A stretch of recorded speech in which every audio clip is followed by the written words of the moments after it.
Okay. We are now here. Oh my god. We got... Man, Sketchly really be the first person to upload? McNeil Sketchly really was the first person to submit. Hello, King BP. Hello, hello. Hello, hello.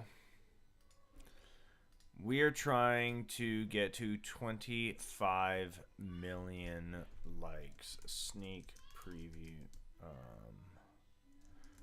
won't take off my clothes. We're trying to get 10 million likes. We're super close. We're already at 1, so only 24,999,999 to go. Life is super exciting right now. My internet is not exciting. I don't know what's going on.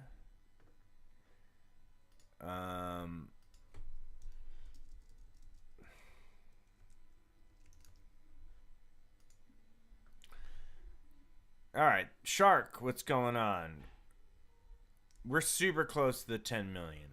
You know what I'm saying? We are rocking, we are rolling. We're actually at 2 likes now. So, I mean, we have doubled our likes in less than a minute. Like at this rate, if we double our likes and we like at this rate, we are absolutely rocking and rolling, chat. Like I am not going to lie, I'm not going to hold you.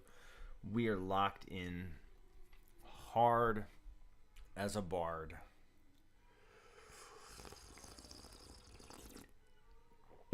Should we start off strong with some chiptunes? Let's do it.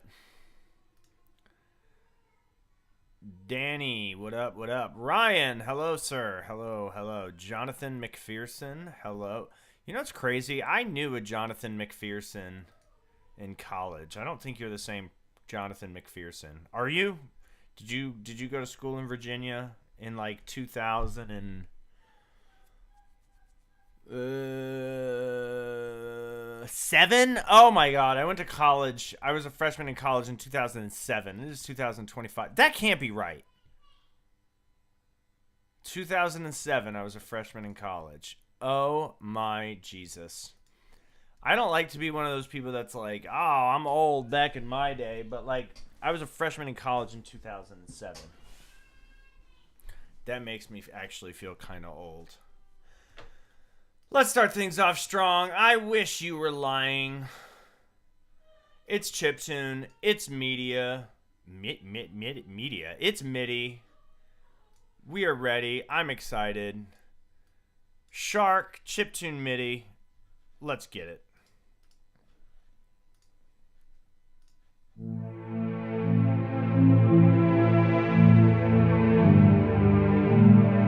Hey man, Singapore might be in Virginia. Senator, I'm Singaporean. Are you... So you've never been to Virginia? Have you ever been a Virginian native? Have you ever had a Virginia passport? Did you ever serve in the Virginian military?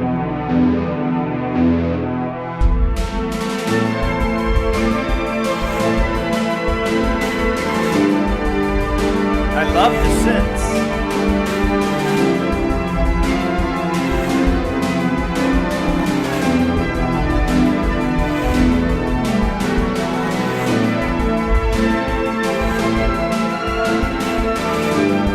This is great.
cool.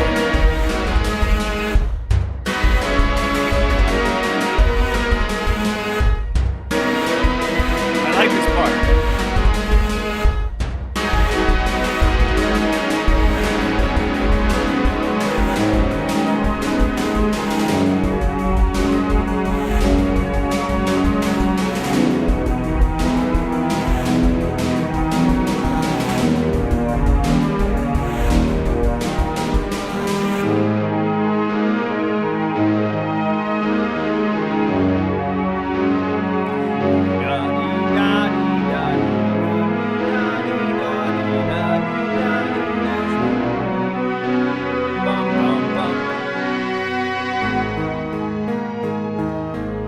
It's all that 4, 5, 6, 3, 2, 3, 4, 5, 6, 1, 2, 3, 4, 5, 6, 1, 2, 3, 4, 5, 6.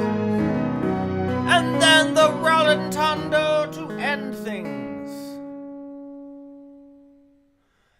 Very nice little chiptune music. So here's the thing. Harmonic rhythm. When we say harmonic rhythm, what are we talking about?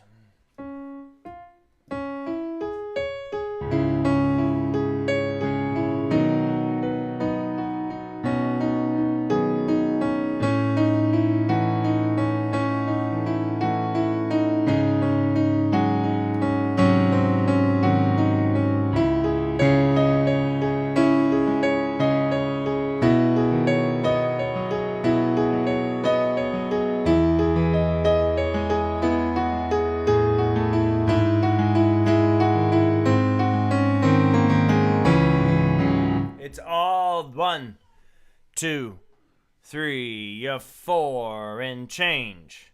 2, 3, 4 and change. 2. So that's the harmonic rhythm, right? We want to change that up to give it some momentum. So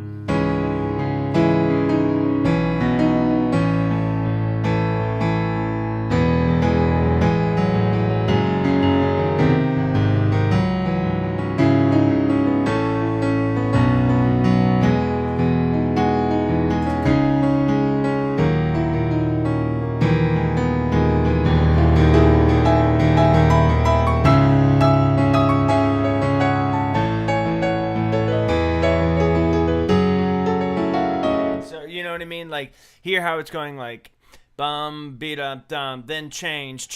You know, see what I'm saying? How there's some variation in how quickly the chords change. Sometimes the chord might stay on for like 2 bars. I'm assuming it was in 12/8. It was kind of, it was either in 6/8 or 12/8. And the chords just kind of, you know, stay in that way. Hold on, my door just opened. Give me 1 second. Hello, whenever. It's good to see you. I've missed you the past couple of weeks.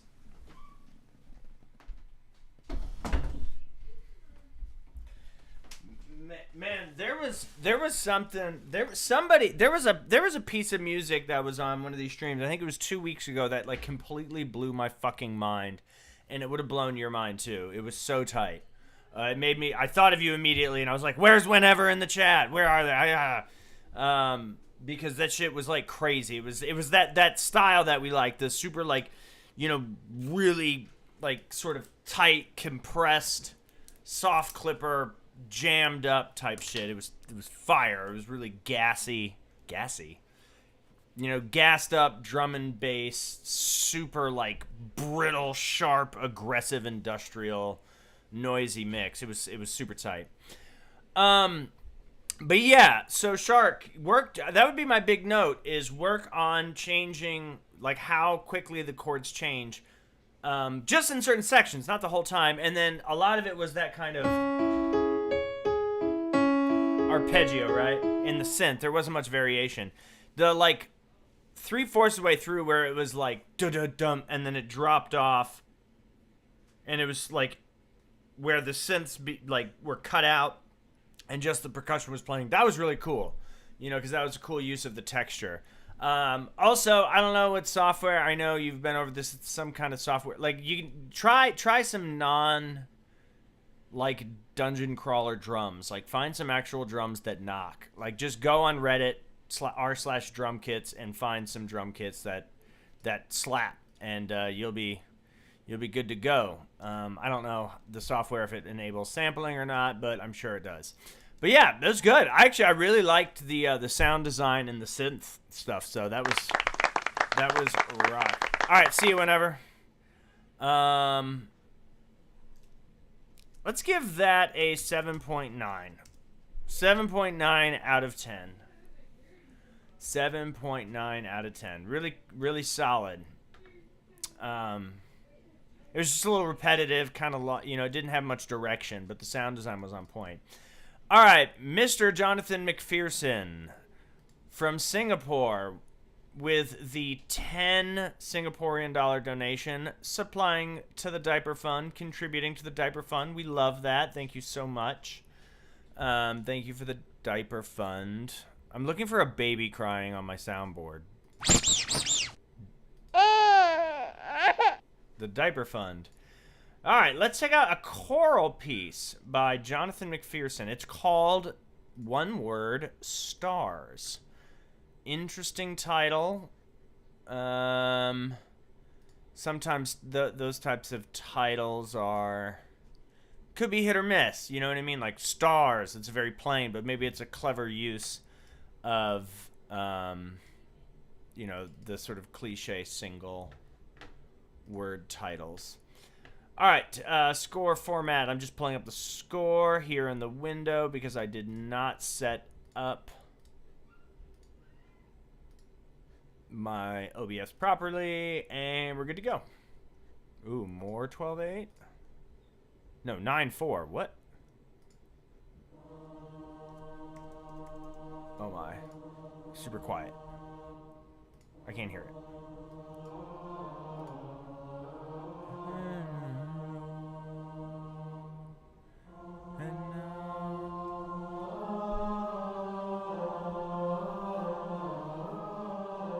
Alright, so this is a MIDI choir. Obviously, we're not going to get a full...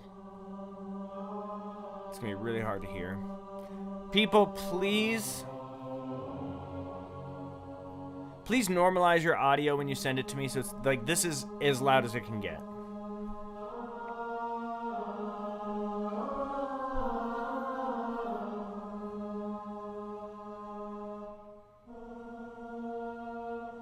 It's like all unison.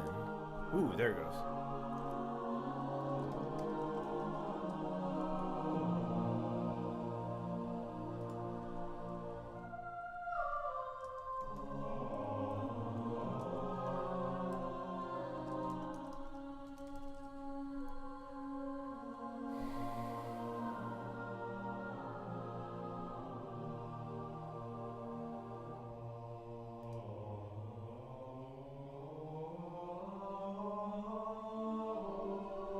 Ooh, weird.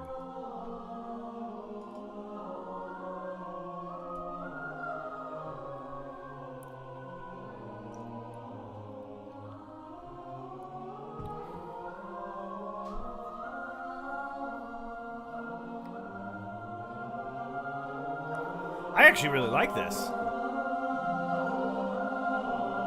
This is cool.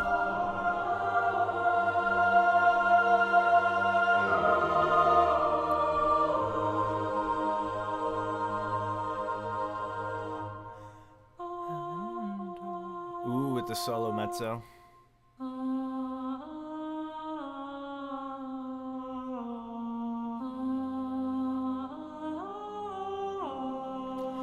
Excellent use of the soloist coming in. I actually did not see that coming. That was super cool.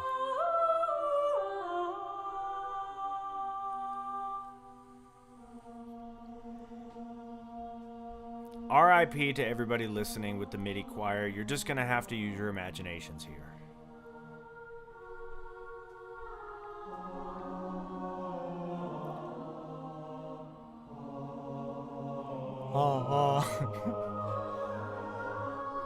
The score is also beautiful.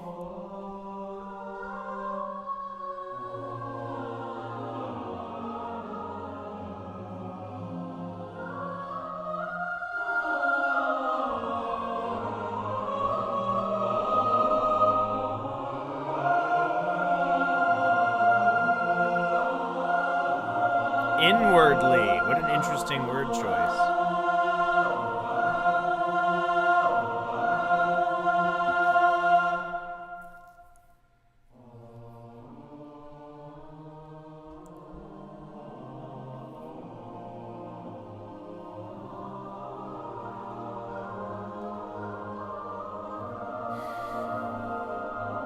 I like the dense secundal harmony. There's just something about this score that is visually beautiful. I love a well-written, like a well-engraved score. This is great. Oh!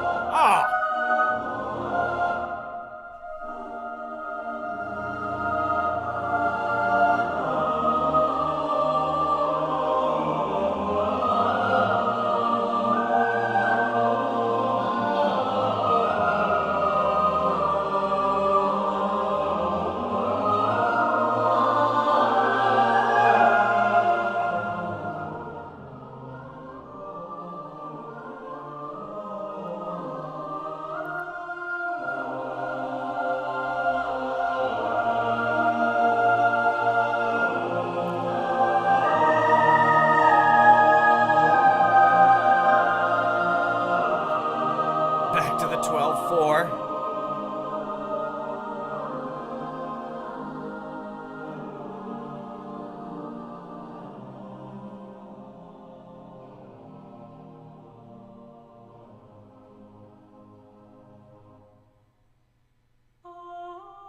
Nice, and then the mezzo.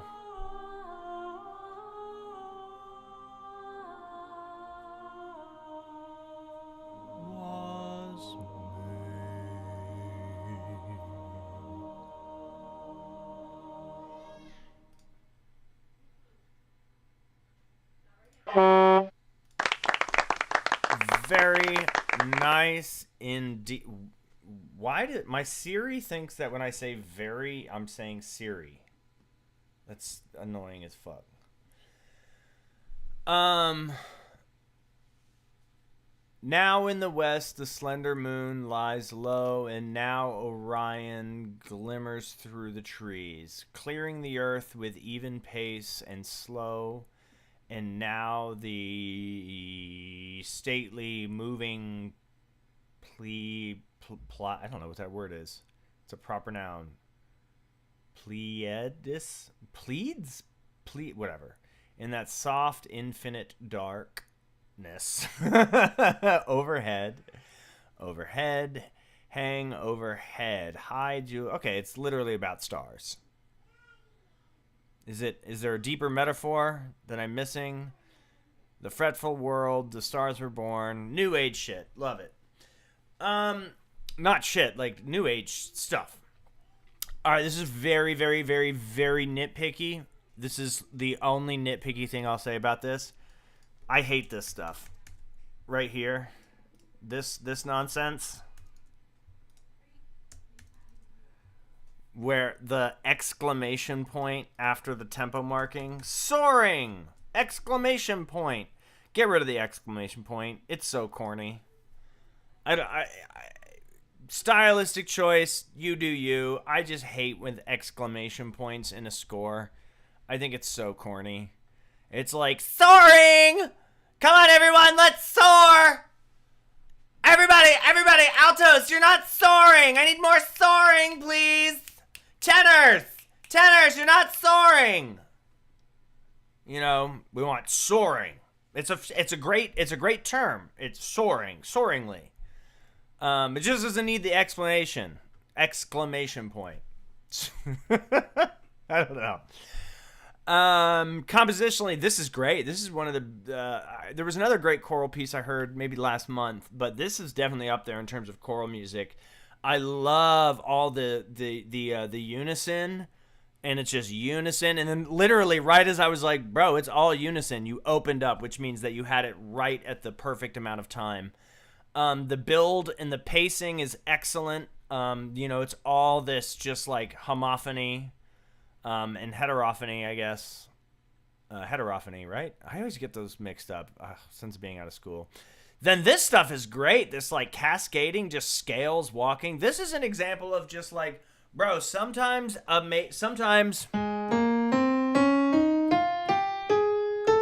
is all you need. Sometimes do, re, mi, fa, sol, la, ti, do is your best friend. I don't care what anybody else says. That shit is tight. The way you've used the texture, then the polyphonic lines that, we start getting this kind of 2-note, 3-note, second species counterpoint going on. And then the mezzo entrance was perfect, well-timed, good dynamic markings throughout, good use of dynamics, good little tempo changes here and there, really keeping the mood and the vibe going. I didn't feel like it lulled at any point. This climax here, it was actually kind of 2 climaxes, right? So the soaring section was the second climax, but really I thought the most interesting stuff happened here on 53 into 59 was super just fucking this part. The stars was super nice. So like A+ on that section. The fun little duples, creating a little bit of polyrhythmic textures with some of the triplets. I saw that early on, very subtly. And it didn't give the sense that like, oh, this is a polyrhythmic piece of music, but it was a good use of them. Kind of switching between the simple and compound stuff. Yeah, this is a great piece. This would be so fun to conduct. Oh my God, I love choral conducting. Choral conducting is unbelievably fun to do, and it is just, yes, this would be so much fun. I would be soaring, bitch! I would be soaring with the fucking sopranos! Yeah, dude, I'd zest the fuck out of this if I was conducting it. Super good, super good. 8.9 out of 10. You got the 0.1 docked for the exclamation point. And it wasn't the most original, right? It's a beautiful piece of concert, beautiful piece of choral music. It would sound great in concert, but there wasn't anything that made me be like, "Holy Mother of God, I need to call up some vocalist friends and get this performed." Like, I think in order for it to be a 10, it would be like I would call up musicians and be like, "We got to perform this piece," or it just totally knocks my socks off, in terms of like a composition, which. We had one, but it was like beyond the scope of what I would be able to put together within a budget. And a budget right now, our budget is $10.10, and unfortunately, those are going to the diaper fund. So, thank you so much, Jonathan McPherson from Singapore. And yeah, that's a 10. That's the 10 out of 10 person, 8.9 out of 10 composition. Hello, Pathos. Hello, Ari. Hello, McNeil. Hello, King BP again. Hello, Rhodesy. Hello, Yodi. Hello, Ryan. Oh, I already seen hello, Ryan. Rhodesy with the consistent... Rhodesy always donates. Rhodesy keeps £2, right? Because Rhodesy is UKAF. Rhodesy, is this going to be a recording of you playing? Ooh, are we going to... Let's hear one of Rhodesy's piece that's not solo piano. It is piano and violin. Ooh, we got some violin. Rhodesy, when am I going to hear you actually play the piano instead of listening to these god-awful MIDI recordings that you always be submitting? I think I've heard something of... I think I've heard a piece of chamber music by you before, but I could be wrong. I feel like I may have heard something that had a violin in it in the past. All right, Rhodesy, here we go. Andante in Ab major. Ab major is my favorite key. Here we go.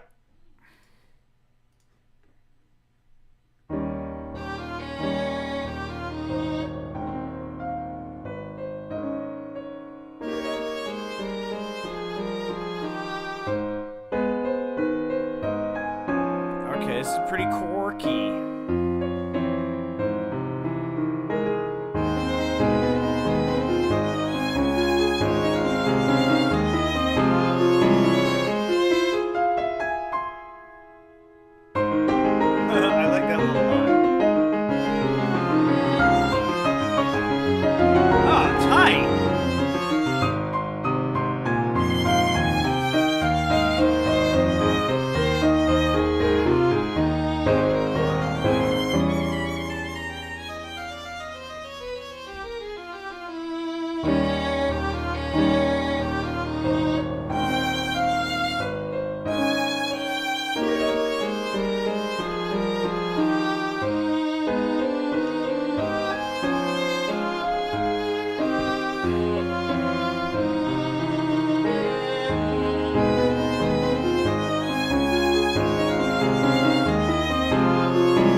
Cute. Resubmit for Sanity 13. Always resubmit. Always resubmit. Yeah, this is nice. This actually, I really like this. So Rosie said it's a sketch. That makes sense. It's a little short for you. So I would say it needs to be flushed out a little bit more. I love the stuff at bar 13. I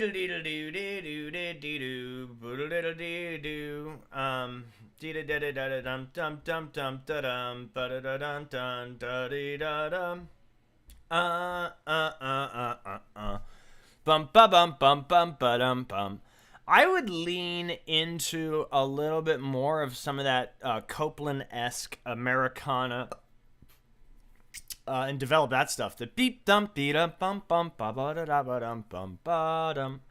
You know, because those kind of like fun syncopated Copeland-esque rhythms would really lend themselves well into, you know, building up tension and some dissonance of dum da dum dum dum da dee dum da da dum da da da da da da da da dum da dum da dum da dum ba da da da da da dum dum ba da da da da da da da dum be da dee da dee da da da da da dee da dee da dee da bum ba da dum da da dum dum dum dum dum dum dum dum dum dum dum. You know what I'm saying? Yeah, this is shaping up to be a great little piece of music. It's fun. The weakest part melodically is here on bar 7, 8, and 9. That melody I don't love.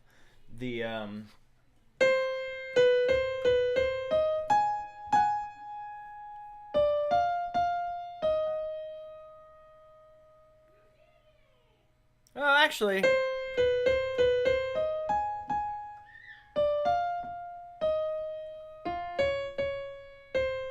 No, I do like that. Wait, what part am I thinking of? Was it this? Oh, you know, no. I see. I see.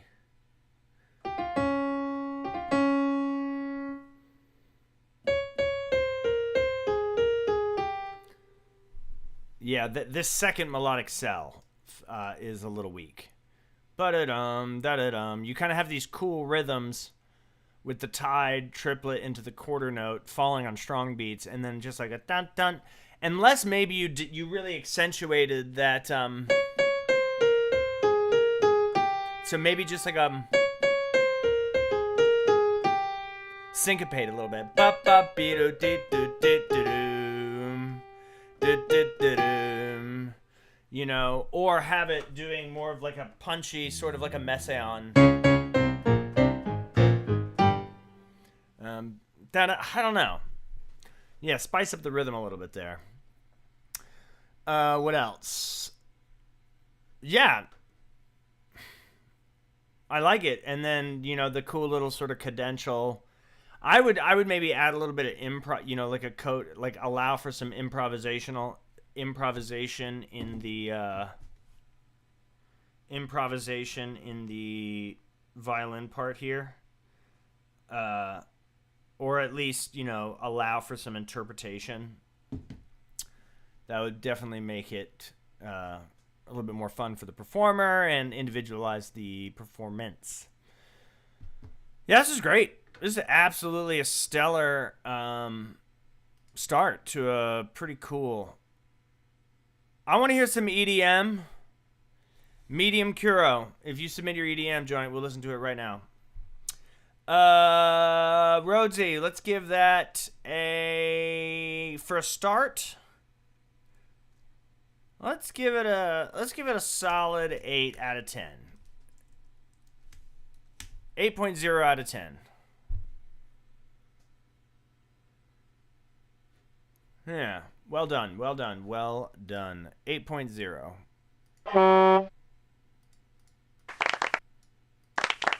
My soundboard game is not on point right now.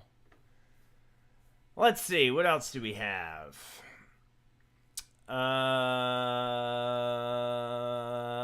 Sonata in G minor. Ooh, Rhodesy, you got some competition there. Yodi, are you still here? I saw your name in the chat. If Yodi is still here, what's up, Secret Gamer? How you doing?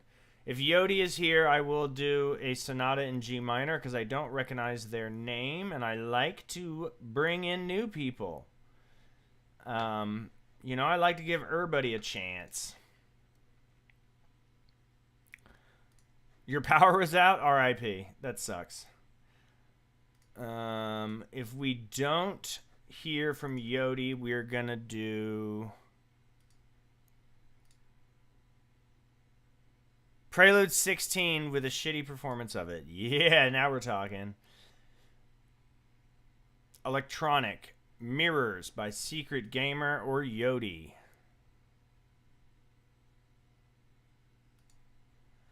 Alright, I know that for a fact that Secret Gamer is here, so we're going to do that. This is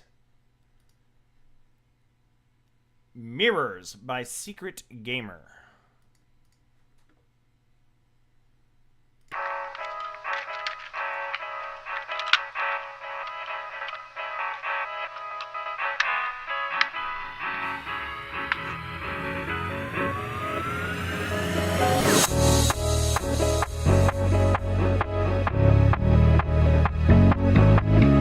Off to a good start.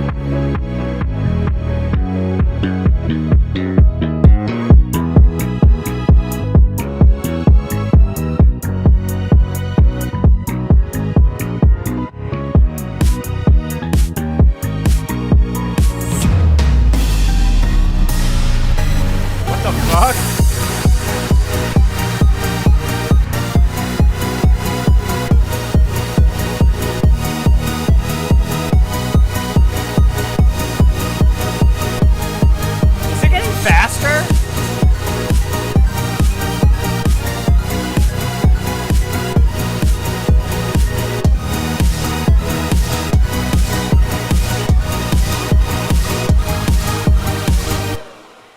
What is happening right now?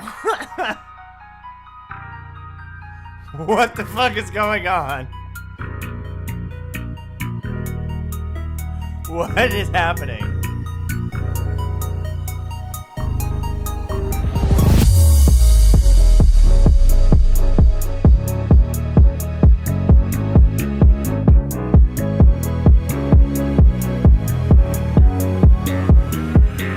Here we go.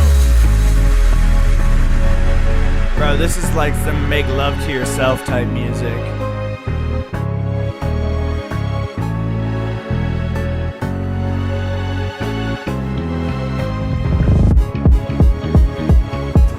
What is this?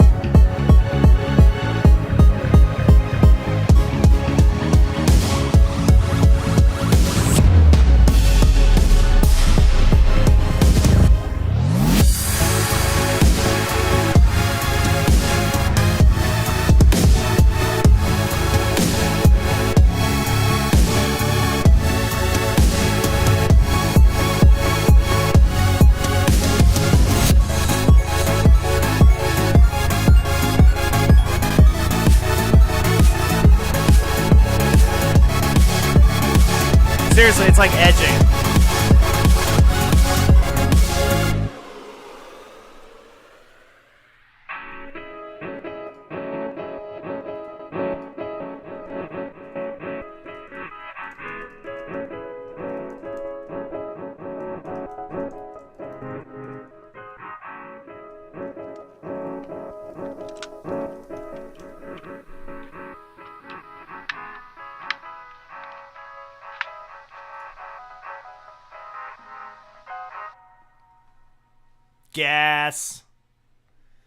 Gas. Okay, so my question is this.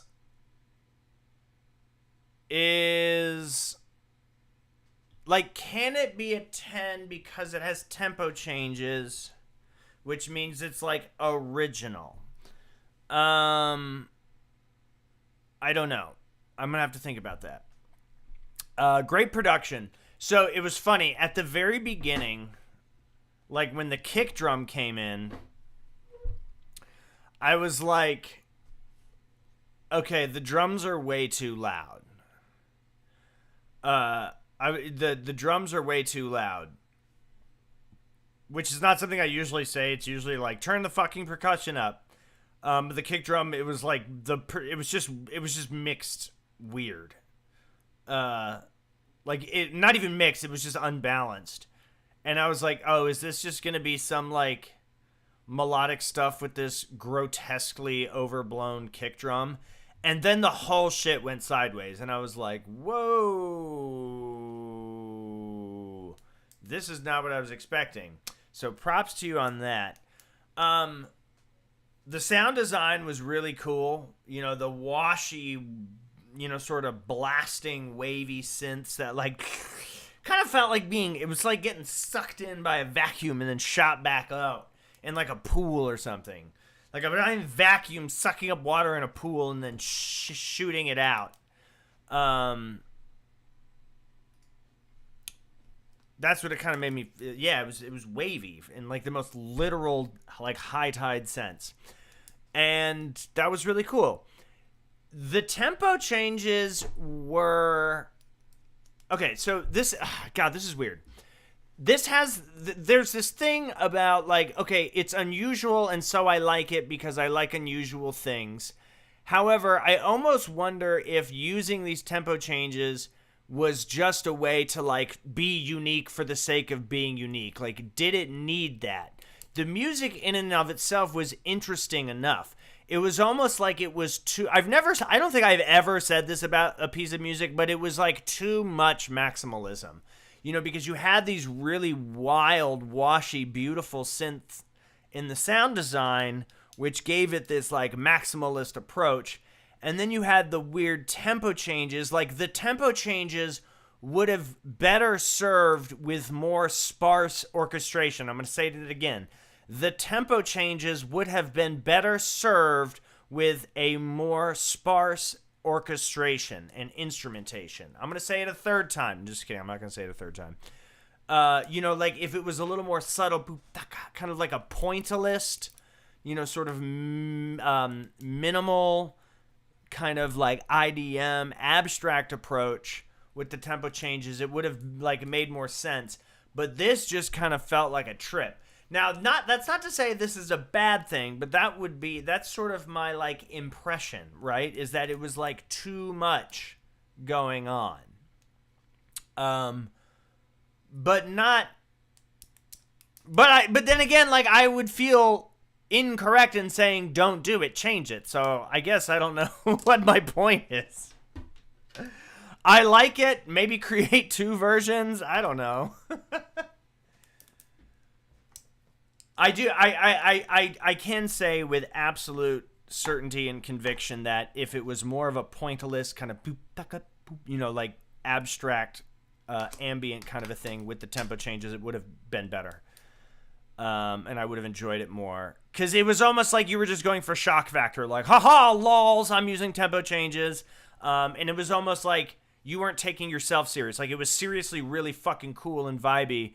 But then you almost, like, squashed it like, hey, you know, took cute picture, but I'm going to delete it. Haha, you know. But it was still really fucking cool. 9 out of 10. 9.5 out of 10. 9.5 out of 10 just for creativity. Creativity, not originality, creativity, right? Because I think anybody with a DAW has done the tempo change thing.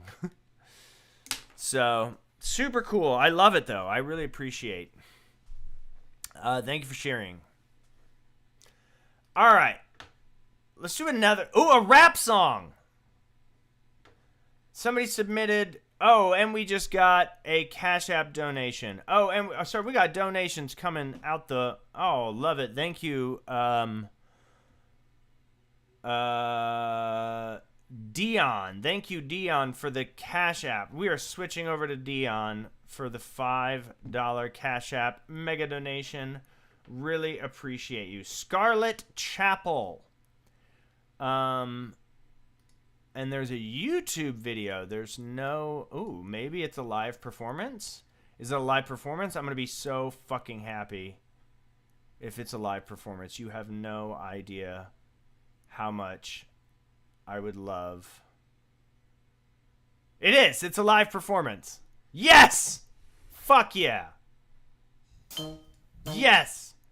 Oh, and you're cute. Oh, I'm so excited. Here we go. Dion Bird with what looks like a janky fucking score. I'm not gonna lie. The score looks crazy.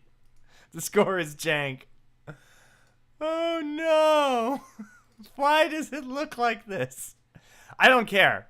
I don't care. Oh no. This score is sad. Sad. All right, here we go. Oh, I'm so excited. This is gonna be tight.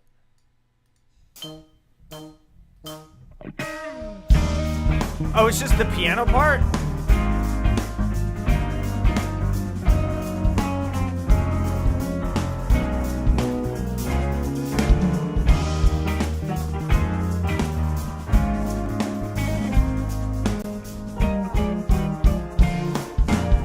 I'm not gonna look at the score.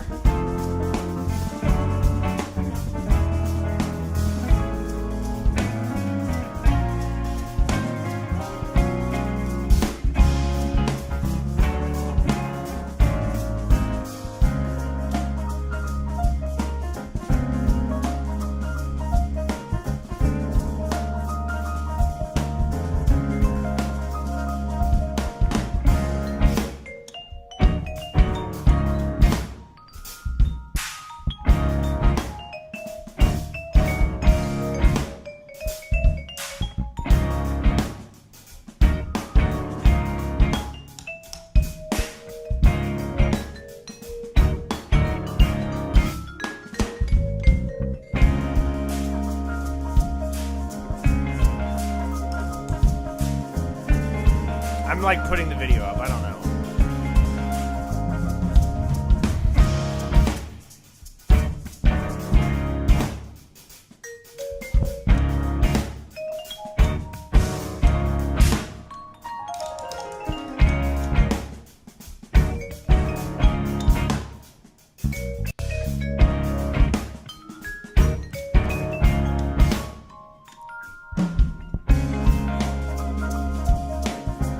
Oh, you almost dropped your egg there.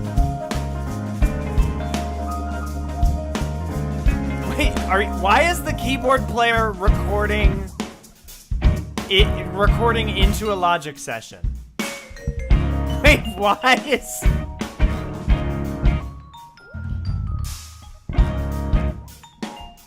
Are you the... I thought for some reason I thought that you were the vibes player.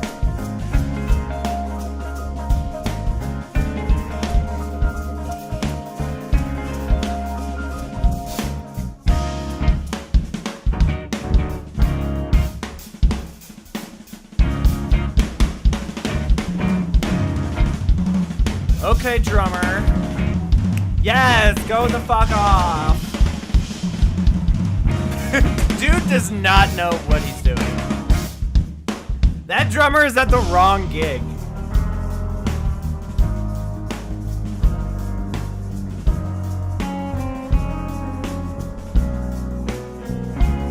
That drummer that drummer was not the right gig.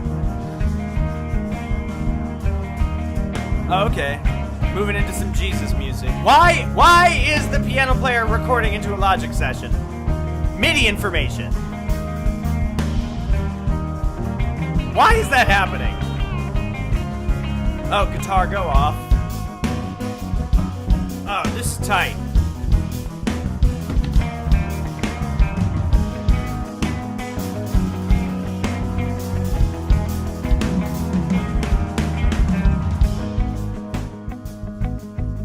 Here we go. Yeah, record that piano solo into the... Wait, who's soloing right now?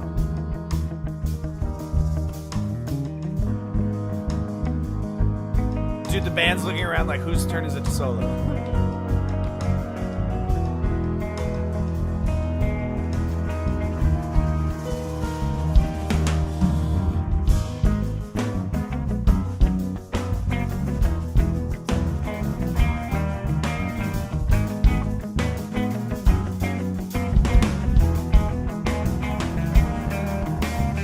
Oh yeah, I messed with the keyboard player.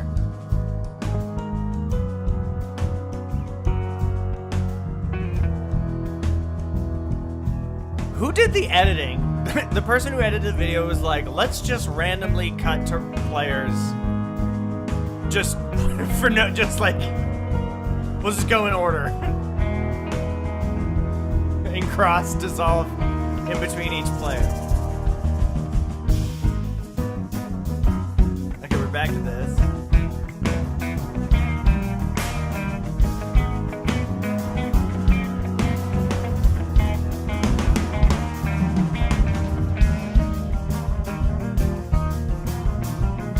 Okay, this is kind of cool.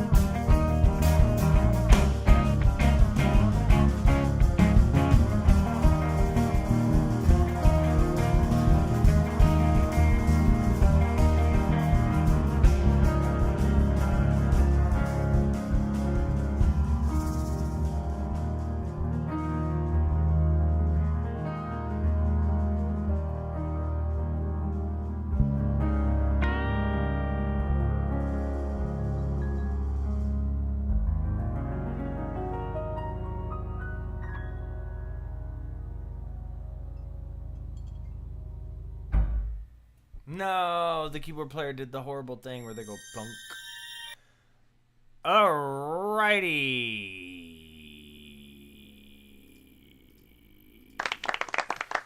There, I did my golf clap. That was pretty cool. I'm not gonna lie. I liked it. Yes, I want to remove...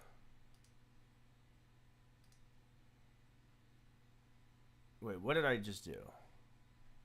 Oh, shit.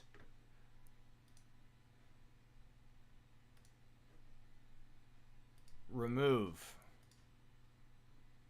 Transition. Here we go. Okay. Sorry. First day on the job. That was great. Thank you for sharing. The cup, I actually have a lot of thoughts. So there was...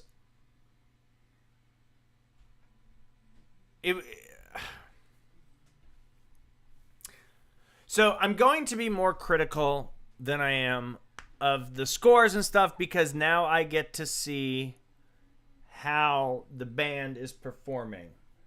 And I now we're going to transition into some sort of philosophical thoughts about music, right? So my big takeaway is that the music is pretty safe, and I've talked about this in other live performance videos.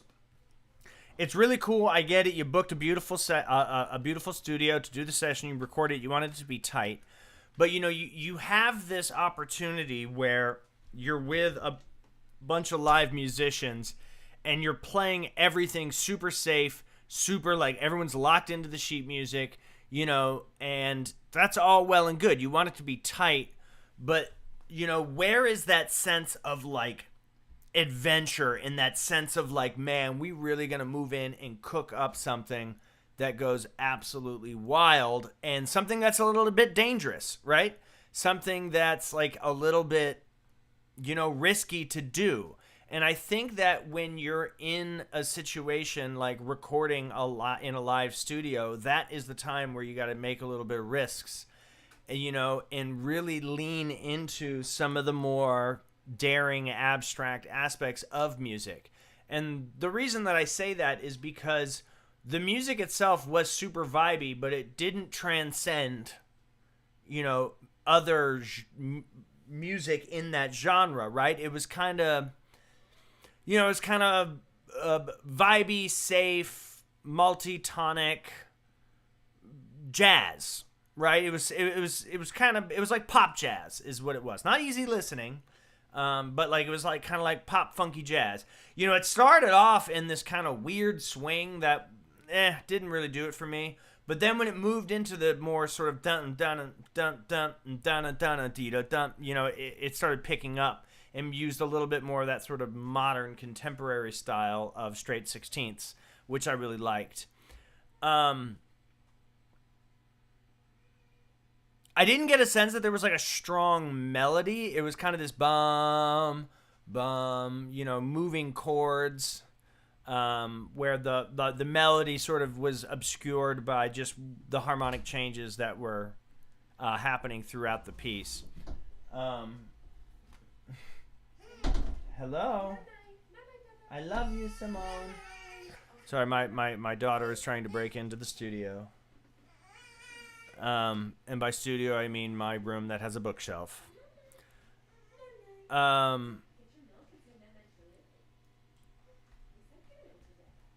So yeah, and Dion just said that there is riskier music, but this is just the one that we chose to record.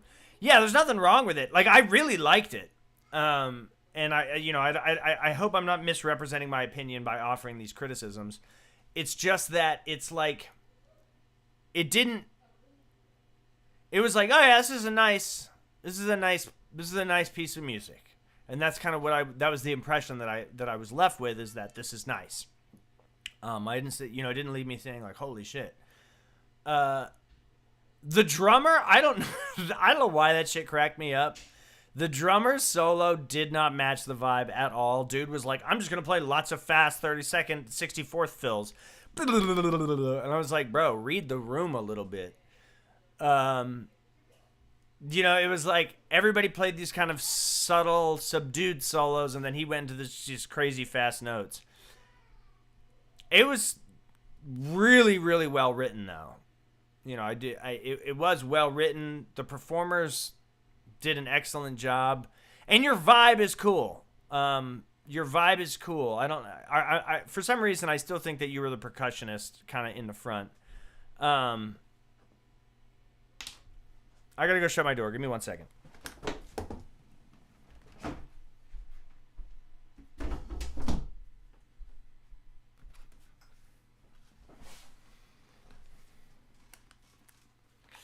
It is funny because I definitely live in this space. Like, I do critique live performances much harsher than scores in MIDI recordings, because it's like you're far past the thing of like, oh, I'm writing on MuseScore. Like, you're in, you know what I mean? Like, you're in the weeds. You're in the thick of it. You're performing. You're recording. It's like, I know what that's like.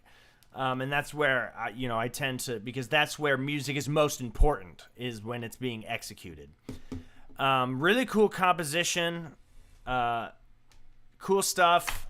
Lock in on some clean, smooth, thought out ideas, though. It was just kind of a wash, right? It was, again, no lasting impression. I don't know. like what the takeaway was. I was like, it was a mood. It was, you know, it was that sort of.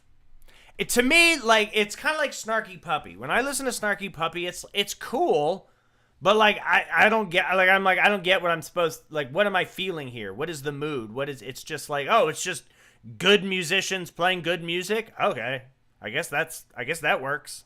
You know. 8.8 out of 10. Thank you so much for submitting. Super fucking pumped to see a live recording. Wish I was seeing more performances. I know Rhodesy had one, so we're going to do that. Super, super cool. All right, let's keep it moving. Thank you again. First time, too. Also, I don't think I recognize your name, Dion, so welcome. Zach Master, in honor for the owl. Then we'll move on to Rhodesy with the $2 donation. So, Zach Master, a chamber ensemble piece. Thank you for the $5 donation. You have successfully purchased 1/4 pack of a small pack of diapers. Much appreciated. All right. I really do need a new computer. This shit is starting to get insane. I say that every time. I might have to actually I might have to switch to my work laptop eventually. All right, here we go.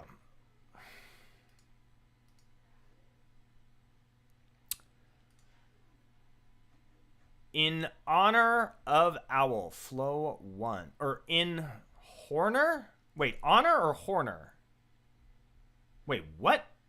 Is it in honor or Horner?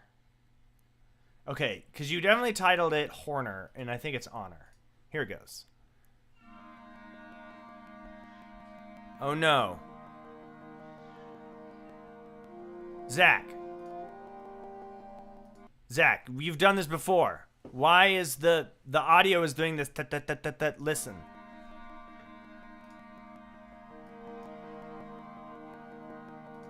Does it do it throughout the whole thing? Dude, you gotta resubmit the MIDI so it's not it's like, hear that? You gotta fix that. Resubmit. We're gonna do Rhodesy. I'm gonna give you a few minutes to resend the MIDI so it's not doing that click click click click click click click thing. That shit will drive me absolutely insane. I cannot listen to that. Fix. Oh, there is a fixed audio version. Oh, here it is. Okay, we got it. Here we go. Okay. Let's go.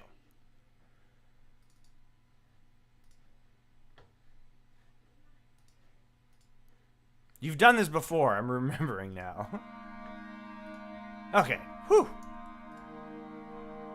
I like the handwritten font. It's cute.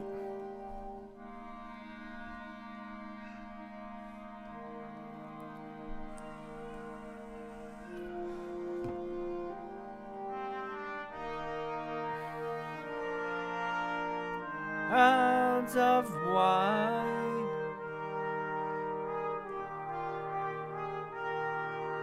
I love the title. Ooh, nice chord. I love this score. The handwritten font or whatever.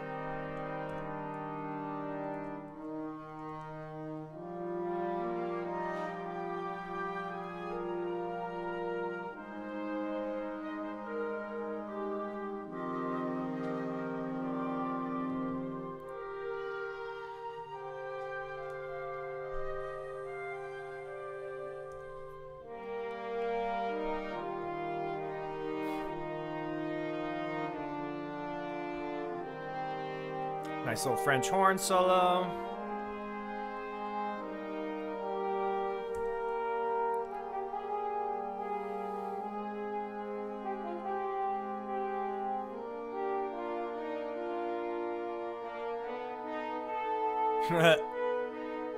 That's a very Bartok melody right there.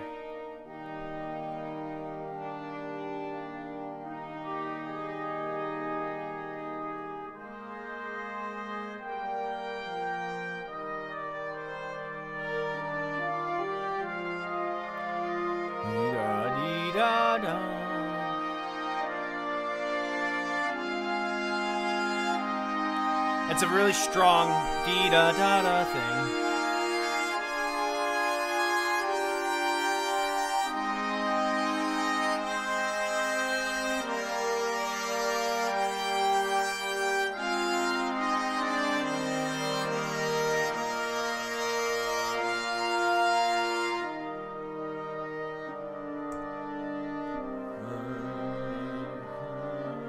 Love that da-da-da. Super simple, super sweet. What is this improv solo at the end thing?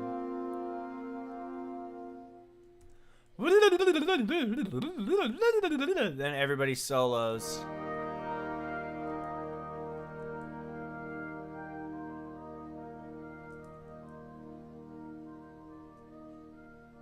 Right. Everybody solos simultaneously?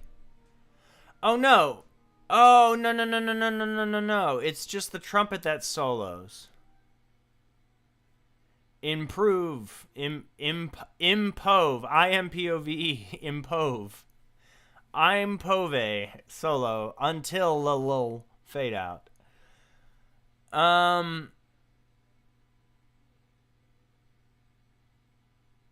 Yeah.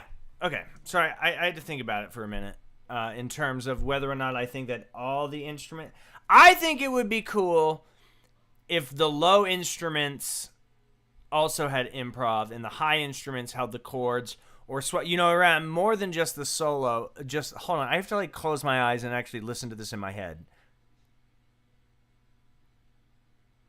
No, okay, I see. Yeah. The trumpet solo is the right call. Sorry, I had to listen to it internally. Hello, Rays, with the $20 super chat. Personally funding the diaper fund. Thank you so much, Rays. Absolutely going crazy. The number one support. My impresario, Rays Music. I don't think that is that the correct definition of that. I think impresario is the right word. Okay. Let's talk a little bit about this. This In Honor for the Owl. I like the title. So it's a pretty simple piece of music, and the instrumentation tells me that maybe this was written for an ensemble specifically. It's some kind of wind. It's like a really small wind band, or just a band piece without percussion. It definitely could have used some percussion, but maybe there was a reason that you didn't include any. So always going to say to add percussion. It's like an essential part of any piece of chamber music, unless you're really creative with the textures and really intentional as to the omission of the percussion. I think in general, even if it's sparse, percussion is damn near necessary. There's not a lot of complexity in terms of the individual parts, which again makes me wonder maybe this was written for like a middle school band. The ranges might be a little high, maybe high school for sure. And it's not bad that it's simple, but like it's a lot of just like half notes and quarter notes. Then you have, a little bit, I think in the French horn solo, a couple of dotted figures, this dum da da dum dum dum da da dum dum. It's a showcase for school. Percussion can't fit on. Yeah, that makes sense. So yeah, I definitely think that you could have developed it a little bit more in terms of adding texture, and I don't want to say like make it more complex for the sake of being complex.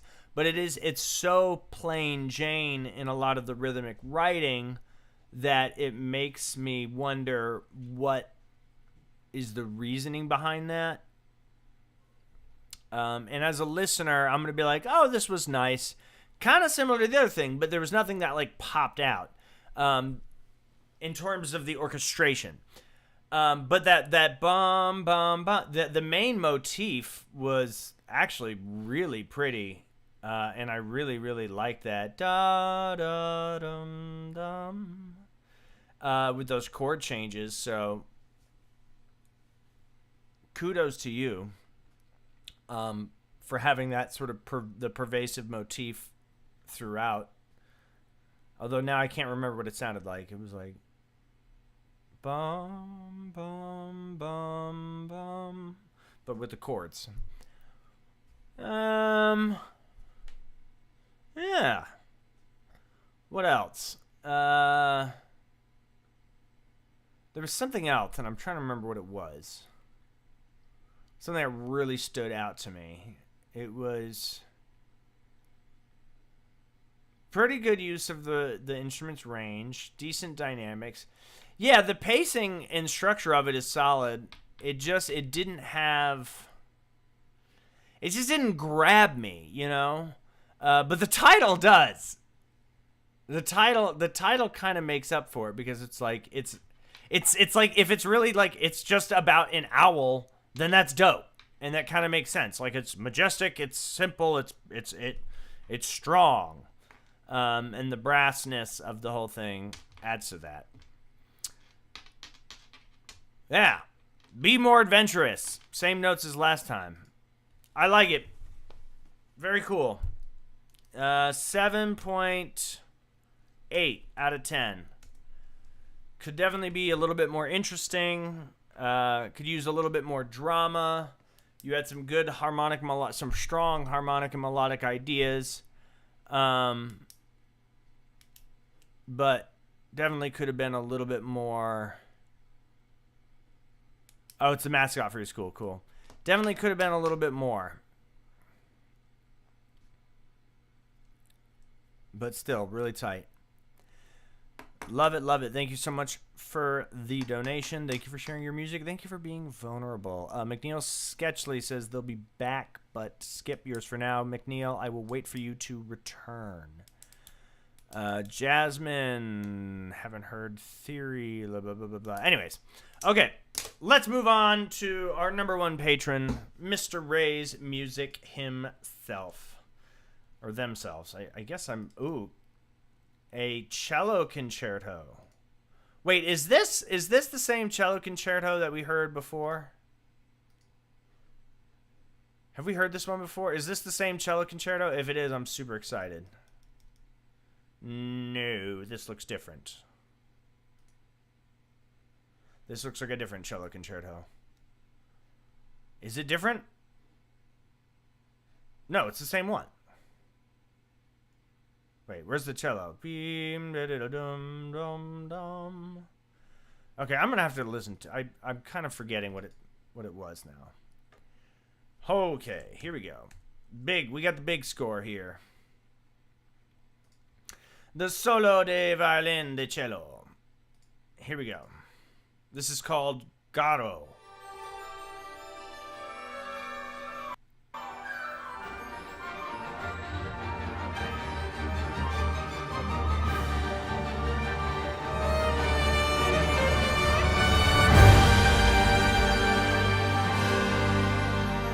Oh, it's a orchestra performing it.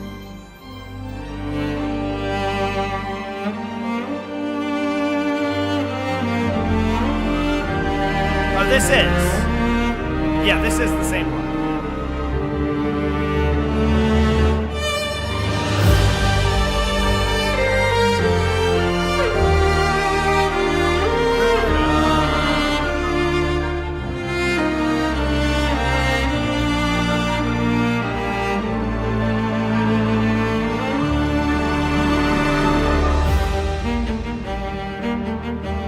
So I'm definitely watching the video, not the score.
Fuck yeah.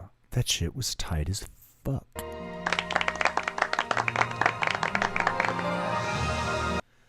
This is for a game. Wait, wait. What is this? Is this an actual game? It's a skin for a game. What? I don't understand what's going on. Is this for a game that exists, or is this for a skin of the game that already I don't understand. What is happening? This shit was tight. Gas.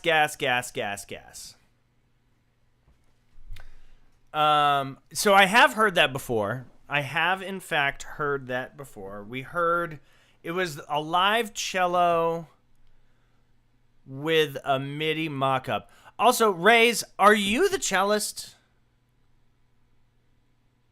Is Ray's music, are you the cellist who plays, or are you just the composer? Are you a man or a woman or neither?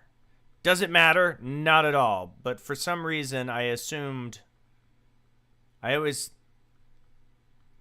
I don't know. I'm such a cis-het white guy. I always assume that because like 95% of my audience is men. But I should stop assuming people's gender. Because Ray's, I'm realizing, is not like, okay, it doesn't matter. I'm done talking about that. No, your name is, no, you're a man. Right, because I've seen your name. That's why. Okay, anyways, doesn't matter. Yeah, this is super epic, super cinematic, beautifully written, gut-wrenching harmonies, beautiful melodic writing, excellent orchestration, killer performance, beautiful recording. It's a 10 out of 10, you know, which is crazy because it shows how biased I am in terms of donations. Because it's not the most original thing. But sometimes you don't have to be original if you're that fucking good. I'm going to say that again. Sometimes you don't have to be original if you're that fucking good. Sometimes good music is just good fucking music, and it doesn't matter that I've heard stuff that sounds like it. It's beautiful, it's powerful, it's cinematic, it's well executed, it's well played, it's well orchestrated, it's well written. It's just a great fucking piece of music. And whatever this parasocial relationship is, for all intents and purposes, Ray's music, you and I are friends now. Congratulations, you have a new friend. Right? Kind of like Whenever and I are friends. McNeil Sketchley and I are friends. Rhodesy and I are friends. Pathos and I are friends. You know, we're friends. Are we? I don't know. I hang out with you motherfuckers more than I hang out with my actual fucking friends. Like, I literally spend more time with you than I spend with my real friends because I'm too busy being a fucking adult or whatever. That's crazy. I've never thought of that. I literally do. You guys see me more than my friends do. So we're friends. Fuck you. Okay. Yeah, it's such a cool piece. I feel super blessed that I get to call you a friend. That I get to, that you feel like you value my opinion enough to share this with me, and you've always been generous with the donations, and I'm super appreciative of that. You know, I know I've shared before about the nature of the cinematic music. I don't love the super gushy cinematic music, but believe it or not, this one doesn't like kill me. You know, it's not corny. It's not sappy. It's actually very delicate and heartwarming and tender. It's not epic. You know, I think when I've heard epic music, this is not epic. This is powerful. And I think there's an important distinction there, because epic is like epic music for epic scenes in a Marvel movie. Michael Bay, explosions, CGI, or whatever. And I know I sort of sounded like a cringy millennial doing that joke, but I mean, low-key, it kind of be true.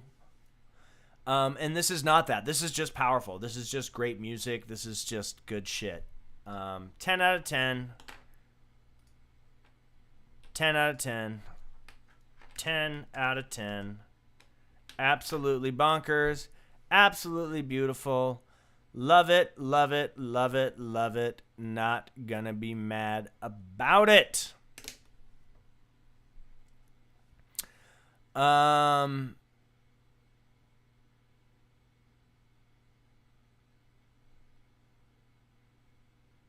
Jackson, yes, you and I are friends too. Because we actually did talk. All right, let's go to Rhodesy, and we actually get to hear Rhodesy playing. We get to hear Rhodesy playing, and it's not a MIDI, it's an actual recording of Rhodesy, and I'm going to start making it mandatory that Rhodesy now records Rhodesy's music on Rhodesy's piano for when Rhodesy submits Rhodesy's submissions. Prelude 16. I would hate to... That was a live recording, by the way. Everybody go in the chat. You can go and see the... I mean, in the chat. What am I saying? You can just look it up. It's called... I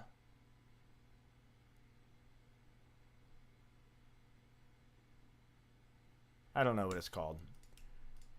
What the fuck is the video called? Garo Skin Music. Honor of Kings original. And there's the live performance of it. It's super cool. Go check it out. All right, here we go, Rhodesy. Let's see what you got. I want to hear you play the instrument. Man, I've been rough on you in the past, man. You better not be a boo-boo piano player. Alright, Seth, here's my performance of Prelude number 16 in B-flat minor. Alright, Seth, here's my performance of my Prelude in B-flat minor. Alright, mate. Sorry. I love that you did the spoken intro. You're the fucking goat. Rhodesy is so goated. What if I didn't play the recording and I just played that? Alright, Seth, here's my performance of Prelude number 16 in B-flat 16 minor.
Hold on a second. Hold on a second. Hold on. Rhodesy, are you on some funny business? Hold on. Hold on. I've got some... Hold on. I'm doing some investigative work. Stand by, everyone. Stand by. Something's happening. Something is happening.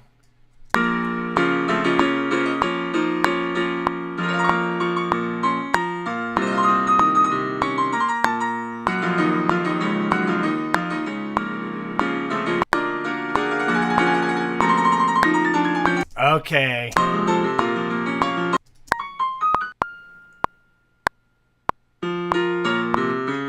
Rhodesy, you're not slick.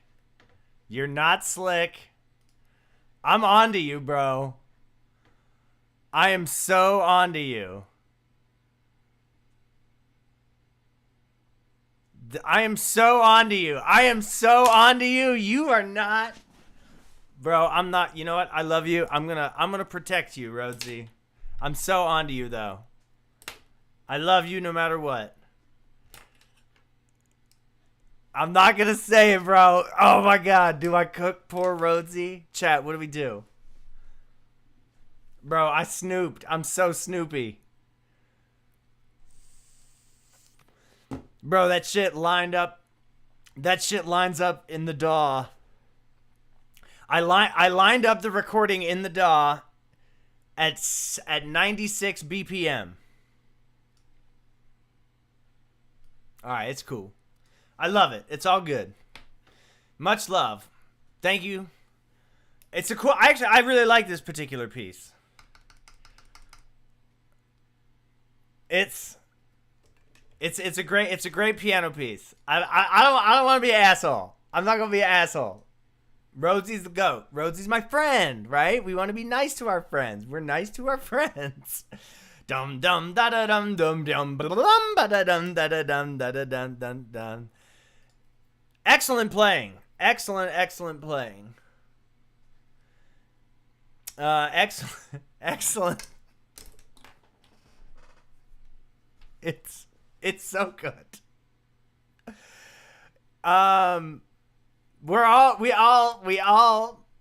here. We all love it. I love this piece of music. I love your dedication to writing cool piano music, writing in this style. It's kind of neo romanticism. You know, you actually this one's got some of the stronger melodies in it. It's super fun. It's super cool. Dude, I'm not trying to... Okay, do we... I ain't trying to put nobody on blast. This is... this is so crazy. This is so crazy.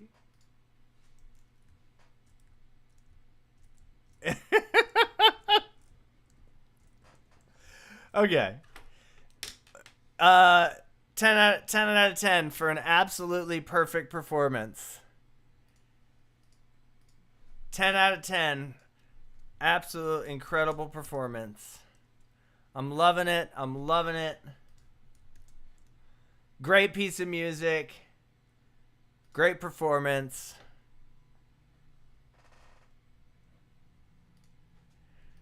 Oh, what's happening? Here we go. It was so good that my internet started crapping out. Oh my goodness.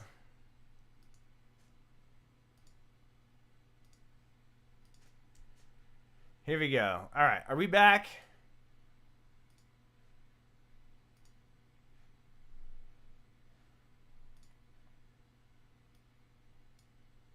What? My internet's dying, everyone. Hold on, stand by.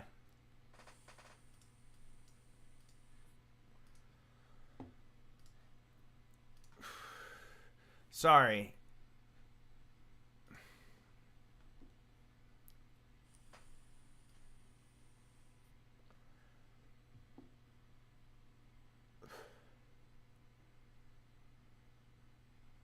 Okay, we're back. We're back.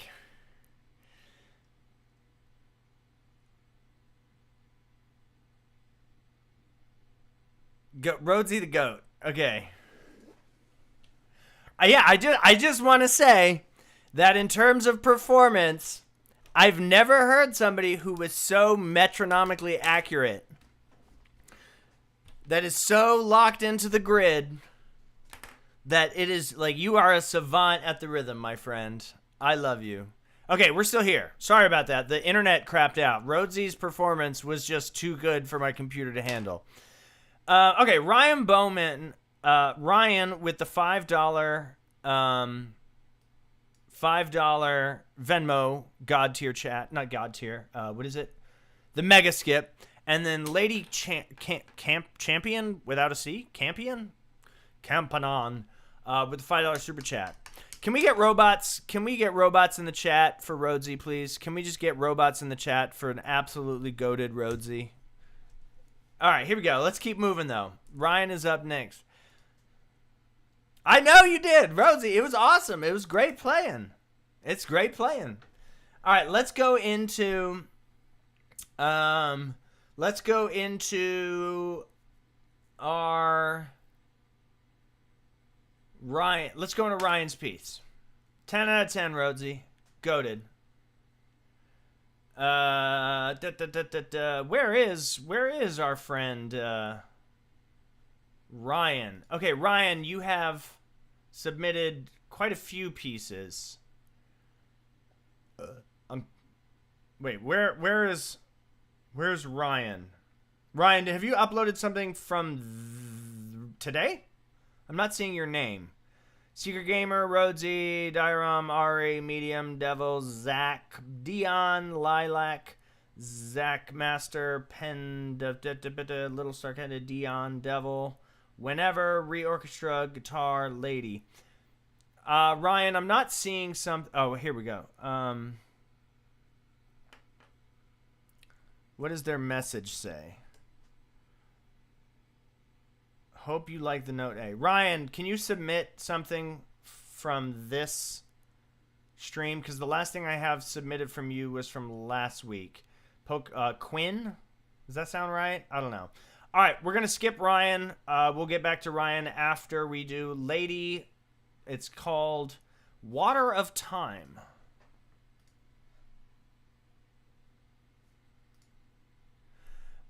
Super chats, whenever you will be up third. Ryan, I'm not seeing yours in the spreadsheet. Oh, here it is. Quinn. Got it. Okay, never mind. Sorry, here we go. All right. Moving on. Sorry, everyone. We're back. Here it is.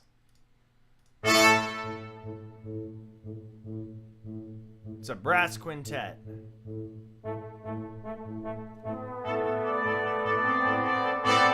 Woo, I like this.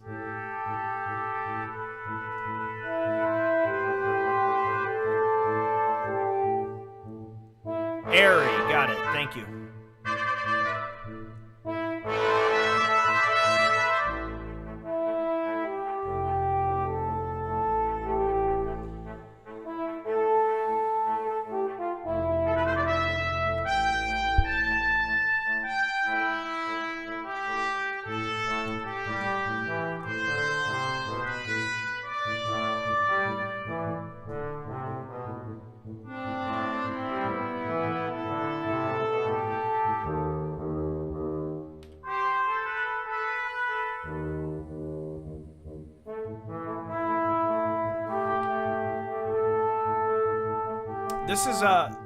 This has got really cool character to it.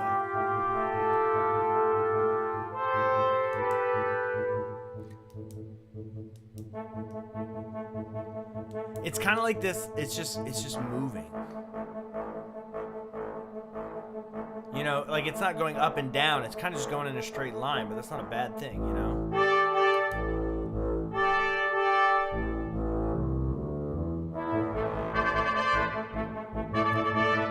Some of these little things are, it's giving Stravinsky in between, you know?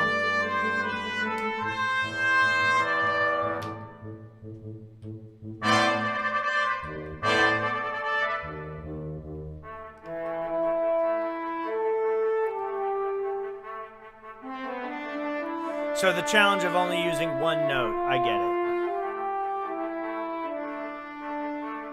it. Yeah, it's like this A pedal tone.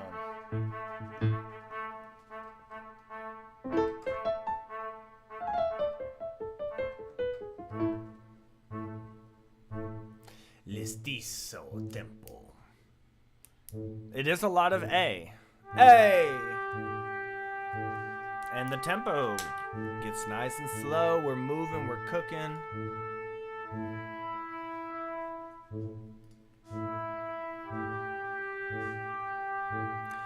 So we are going to have a little chat.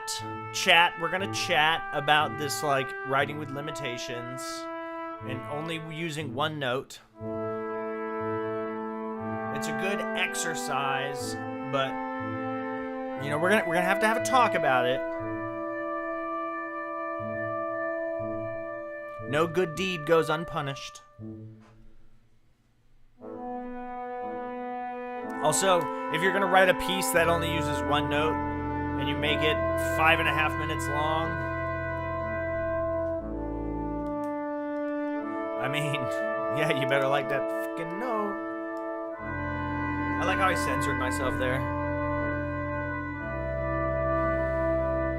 This is very nice. It's making me feel like it's like I'm sort of traversing through a cave. It's giving like real life, like IRL dungeon crawling. If that's if there were such a thing as dungeon crawlers, this is what they're like. Oh, I'm gonna go put some gold in this bag. I'm gonna boon up my sword. Oh, guess what? Here comes more A's. A. Here, let's play along.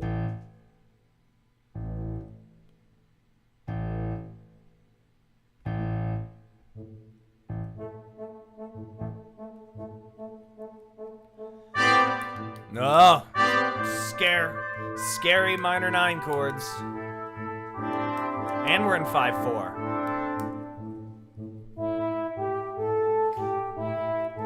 Syncopated 5/4. Oh man, now we really just. Whew.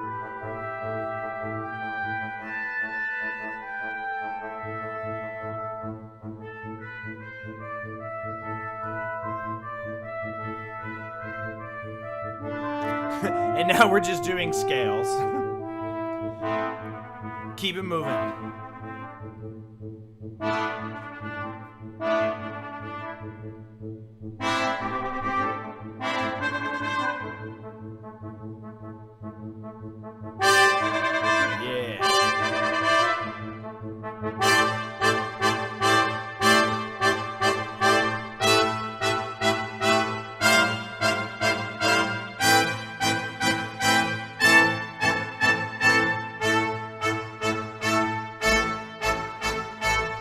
It would have been so funny if you ended on G sharp.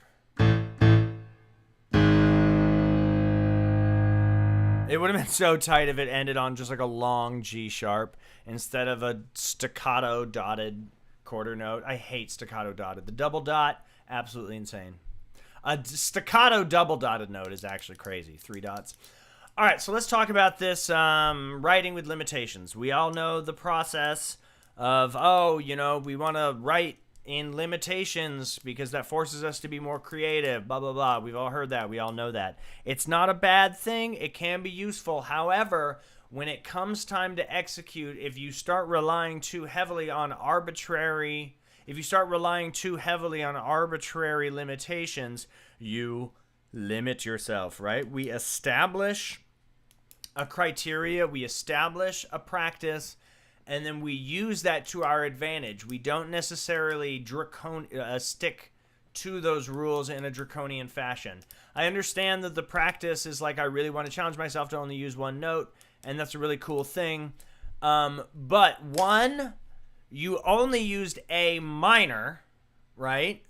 You could have, like, if you're only using one note, you could have used A Phrygian, A Mixolydian, A Lydian, A octatonic, A whole tone diminished. You know, there are a bunch of different tonal centers that you could just major even. You know, at some point, like if it went.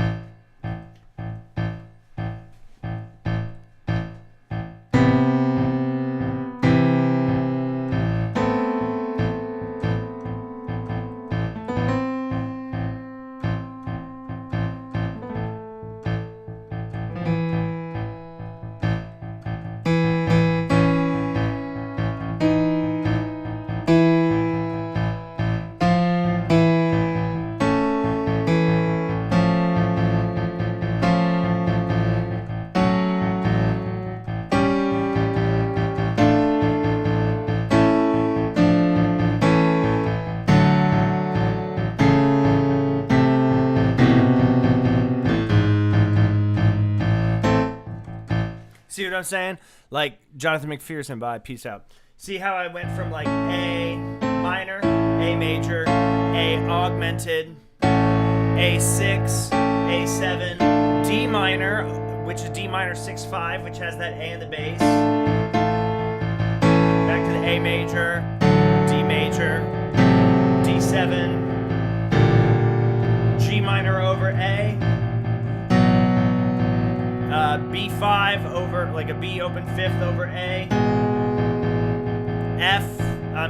E suspended, then back to A minor.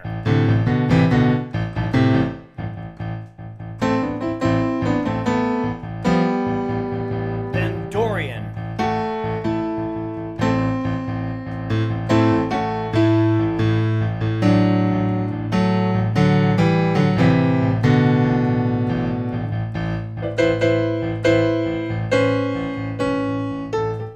Anyways, you get the idea.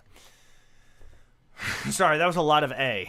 I like how my impulse is like, oh, we just listened to 5.5 minutes of A. Now I'm going to improvise 3 minutes of A for a grand total of 5, 6, 7, 8.5 minutes of A. Lady Campion, I wouldn't worry too much about the music theory. You know, you can always learn that from little 45-second snippets. I heard there's this YouTuber who makes music theory content in the medium of very short, digestible pieces of content. I also heard that he's going to be transitioning into video essay long form, but I don't know. Spoiler alert. I really like the piece. Hello, Lucas.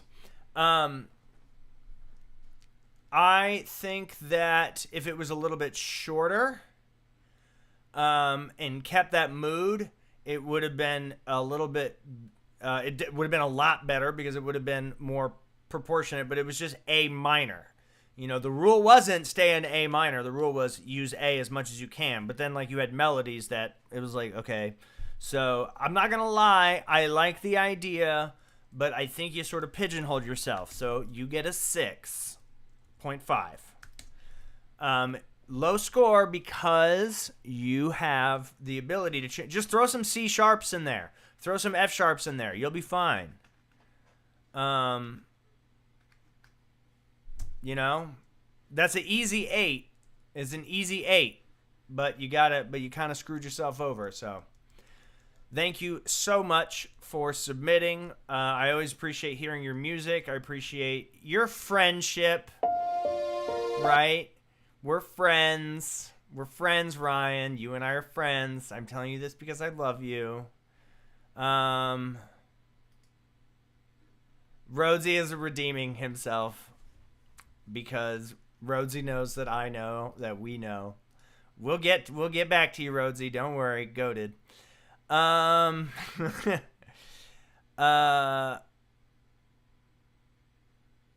Lucas, hello. Am I going to upload a video for Elegy or no? Can you explain what you mean by that? Did I say that I was going to make a video essay about your piece Elegy? That sounds like something I would say during a stream that I would absolutely not do because I don't have time to make my own videos, let alone other videos. I'm sorry that I'm a piece of shit, okay? We're working on it. I'll get there. All right, let's keep it moving. Lady Campion. It's like champion, but without the ch sound. Like Polish. Water of Time. Water of Time by Lady Campion. Water of Time, ladies, gentlemen, and non-binary friends. Here we go. Bruh.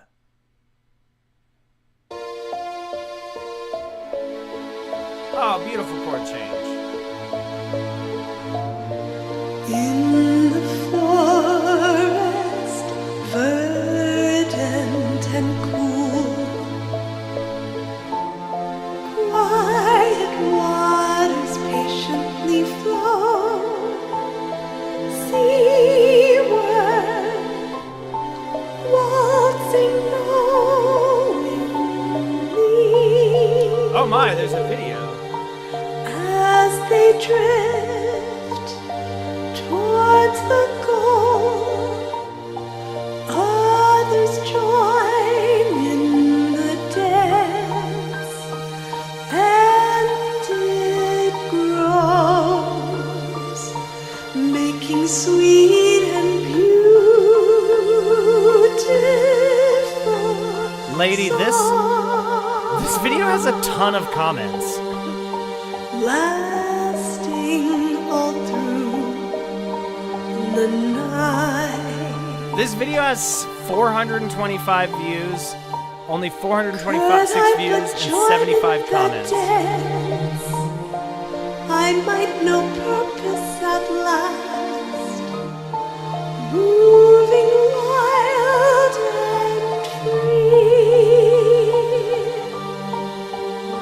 I'd sway, not a care in the world, joyously part of the fold, never-endingly. But here, watching the dancers go by, I can admire their stride, and I feel. Bro, I want to hear Whenever sample this.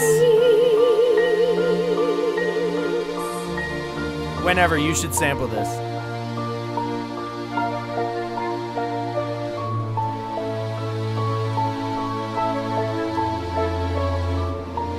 In this quiet place near the stream, I like can the feel choral. myself start to relax slowly,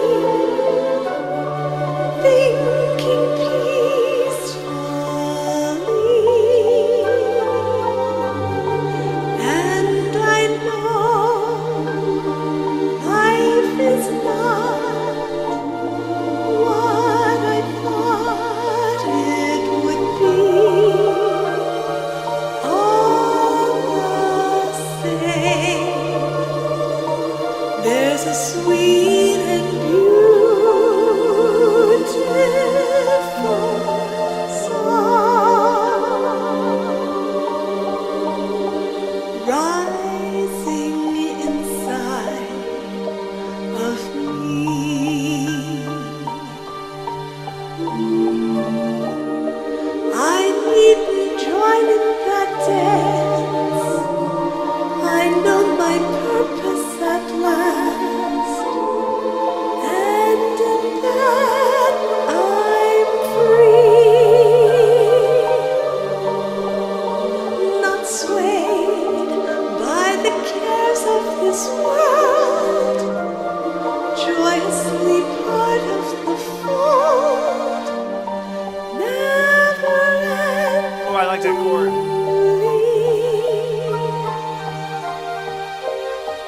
and here, watching the dancers go by, I can admire their stride, and I feel at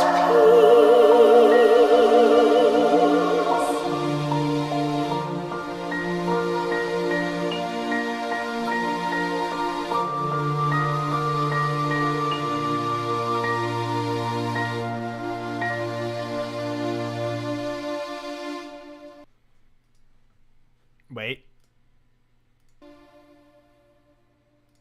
Okay. Yes. Very nice. Wow, we have some super good music today, guys. Oh, lots of live recordings. The live recordings are making me, I am not sad, but a happy, happy, happy pooper. Lucas, thank you for the $10. Man, we got donations going in crazy today. Dion sent a 5.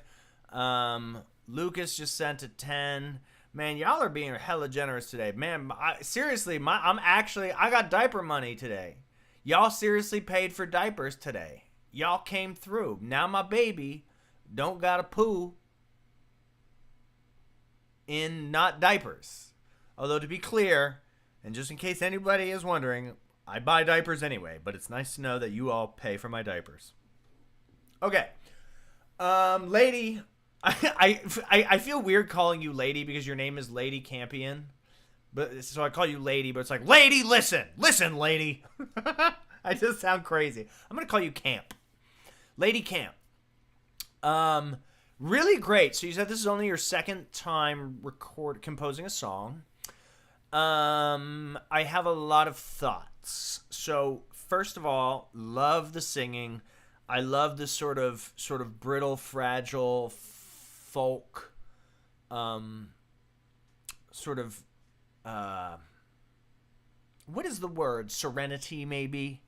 You know, it's not pop, it's not opera, it's not folk, it's some kind of combination of all three, right? It's musical theater, I guess. I literally just described, it's not opera, it's not pop, it's not folk. That's musical theater, Seth. God damn it. Okay, from a compositional standpoint, so yes, I love the voice. From a I could approach this from a couple of ways. The production is okay. I'm not going to spend too much time talking about the production. Let's talk about the composition. So the cadence and the flow of the lyrics is very much in this predictable pattern of cycles, right? The forest, verdant and cool, quiet waters patiently flow seaward, waltzing knowingly. I know that's not the melody or maybe even the rhythm, but it's got this dun dun dun. You know, the da da da dum, dee da da da, short, right? It's kind of short, long. Let's just pick a random spot.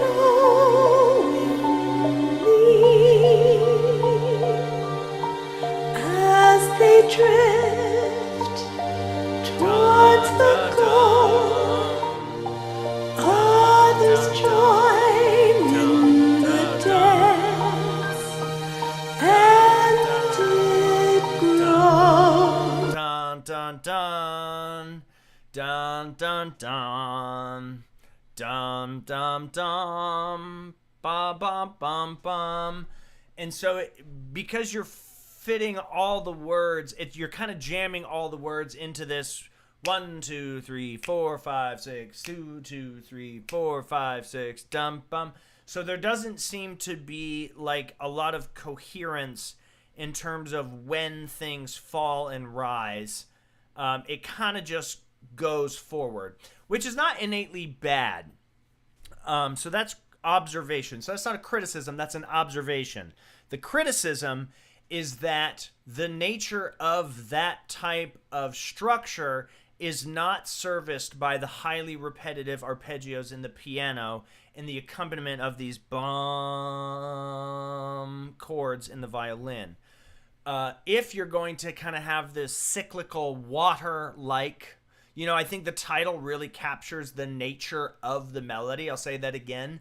The title captures the nature of the melody, which I do like. Wasn't a criticism, it is an observation, the way that it whirls. However, it is disserviced by the way that you have arranged the accompaniment. You know, you would have been... let's see, what key is it in? Making sweet and pure. So... we kind of have this...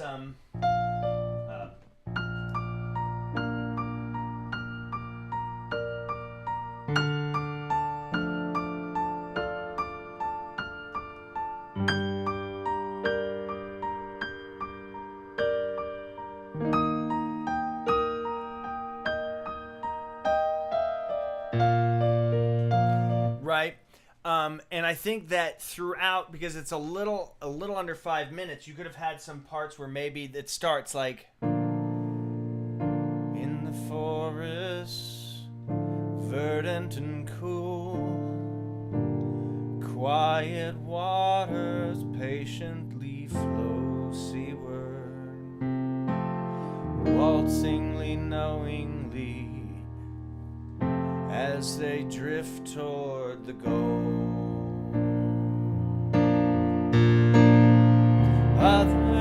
join in the dance as it goes, making sweet and beautiful songs.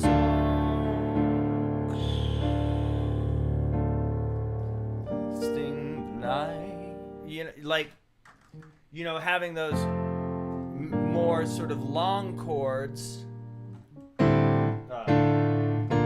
and then having it build up, as opposed to just like my brain was getting exhausted from the, even just maybe in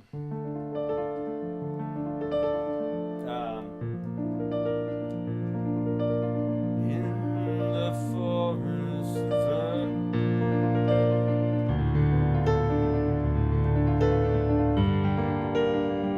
you know, adding variations in the arpeggios. You know, there's a lot that you can do with those chords. So in the future, what I would suggest is taking the opportunity to like try as many variations in the accompaniment of so many variations on the chord changes themselves. Try different textures. You know, adding jum jum jum jum jum jum jum jum jum. You know what I'm saying? Having it build in certain parts. But yeah, really excellent components. What? Really excellent performance. Construction needed some work in terms of the accompaniment, but a cool song. And I like the words. The words are very pretty. Very poetic. I had a friend in graduate school. She wrote music like this.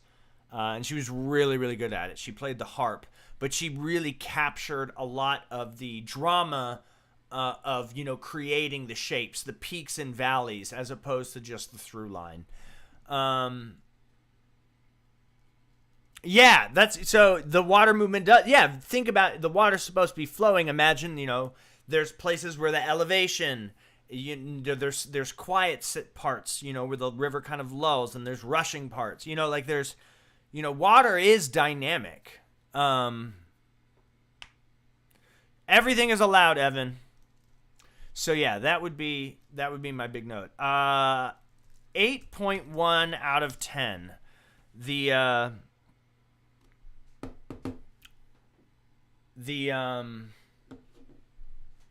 accompaniment needed some work, but the performance was strong and the writing was very beautiful. So solid, rock solid. Thank you so much for sharing. Dion Bird with a second Cash App donation of $5. So once again, if you super chat and you use Cash App or Venmo, you get to skip Mega Skip because that shit is tight. Because I don't get taxed on it. YouTube is going to take away like 40% of what I make off of these streams. So YouTube, I buy a 12-pack of diapers. And I mean, I buy a 40-pack of diapers, and YouTube takes 15 of them. I don't know if that mathed, but we're going with it. All right, so let's go into Dion's second piece. So Dion had a live piece that was earlier in the stream that was fucking cool as shit. Live performance. Wait, am I tripping? Wait, hold on a second. Give me 1 second. Yeah, okay. I was like, did I forget? So Dion had a piece that was kind of funky, like pop jazz. And this looks like this is an orchestral piece.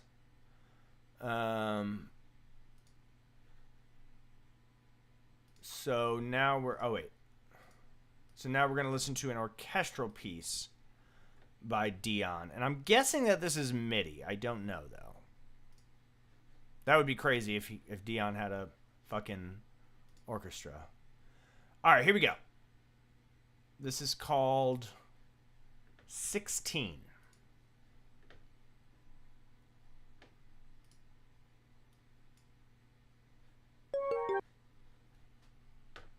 Come on now. Love it.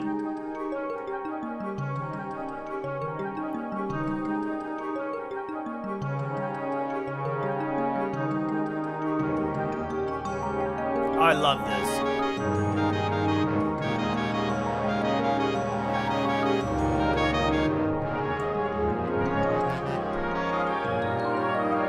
So wait, Dion, are you the percussionist?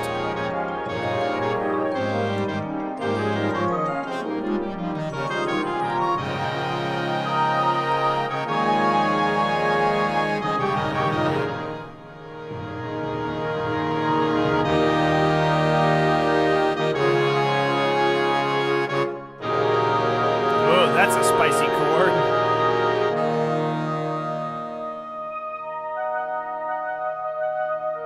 Bass clarinet?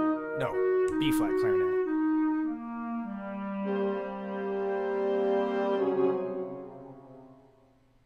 This is like Muse Score 2.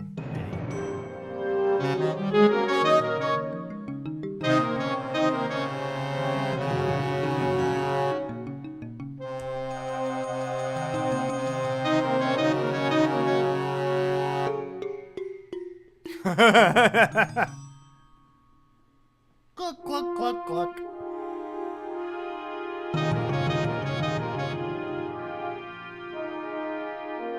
It's this pentatonic thing that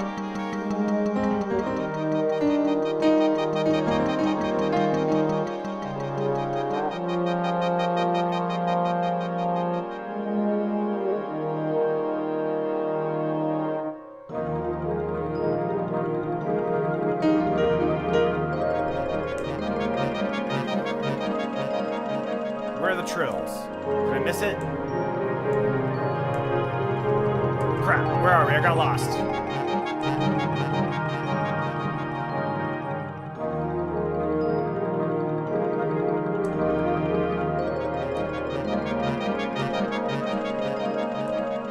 Am I way behind?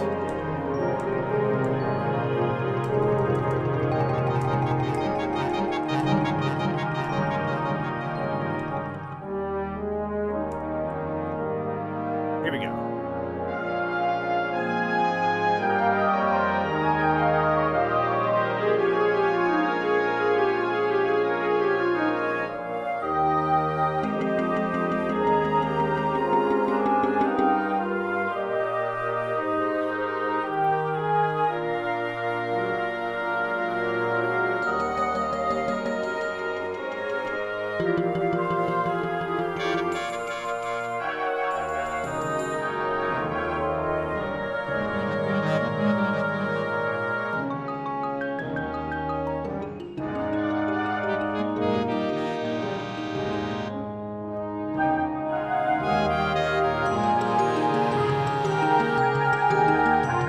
So this music is very textural. It's very focused on creating a texture and a mood, right? It's less about melody and more about sound.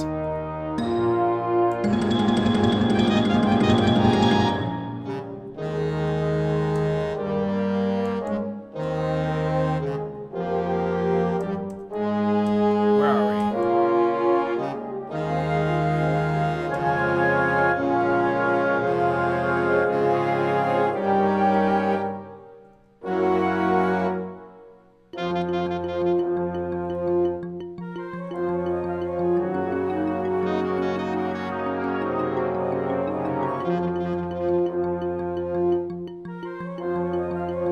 Dude, I'm like so lost in the score.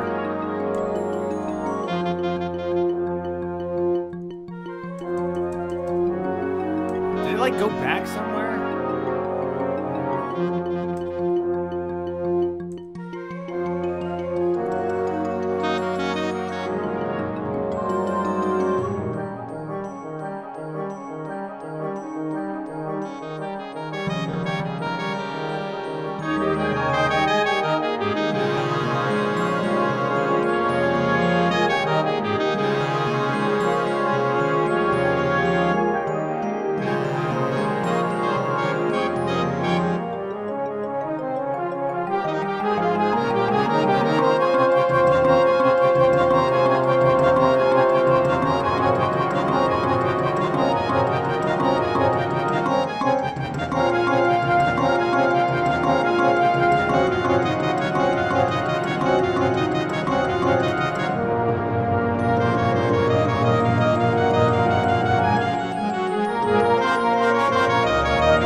feel like that score didn't match, but I also could just be very stupid, so I don't know.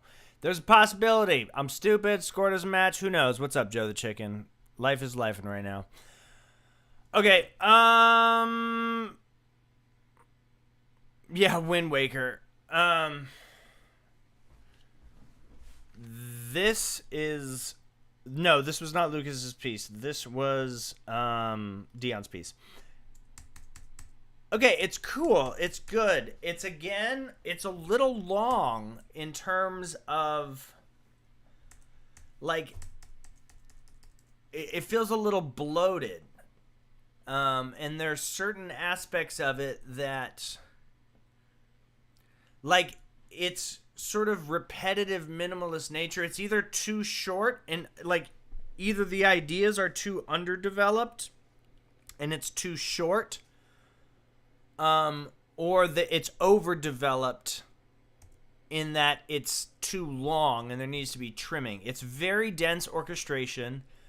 I think, the MIDI aspect of it obviously detracts. In a live situation, I'd probably be like, wow, shit, that fucking shit was tight as fuck. But, like, there's a lot of these kind of, like, repeated figures build up, these sort of weird little pentatonic-esque cells. You hear this a lot. The,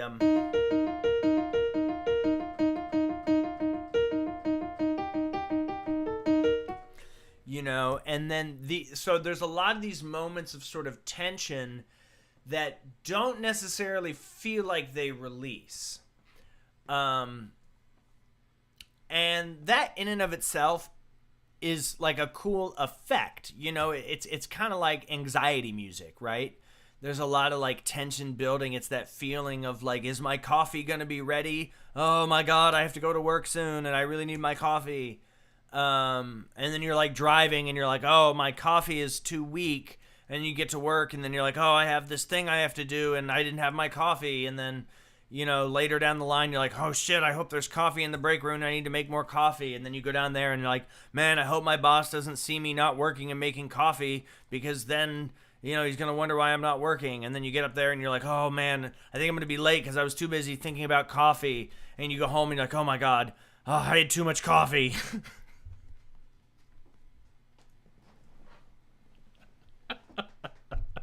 That's what this made me feel like.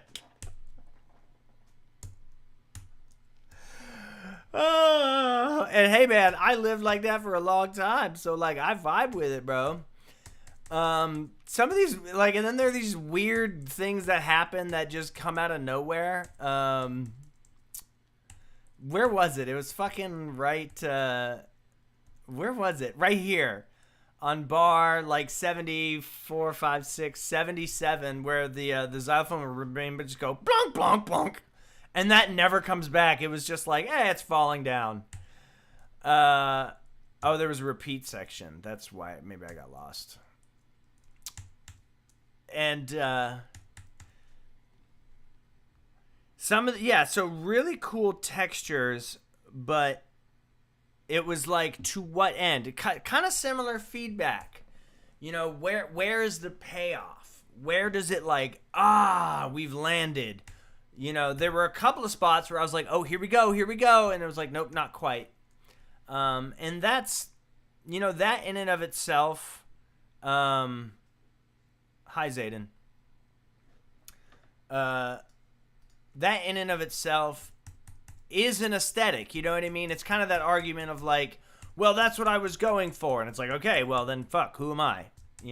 But that would be my take, is like, where is the payoff? Find a way to, it's like masturbating without coming. Like, you gotta finish up. Sorry, it wouldn't be a Seth David stream if I didn't make a jerking off joke.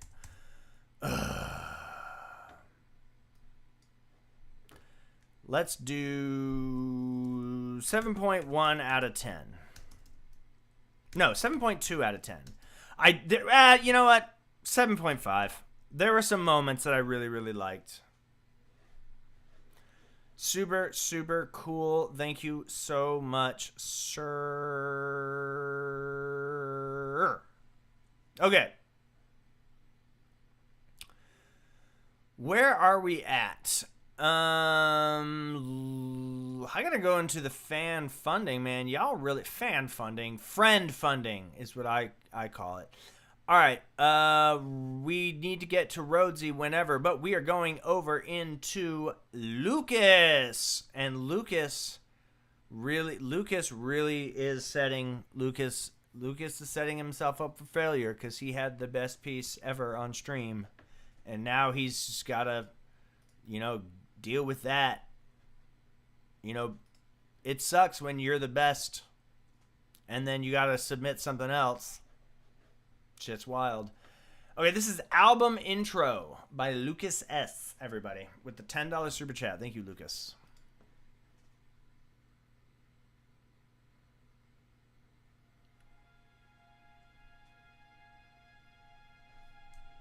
Soft violins.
Lucas is doing it.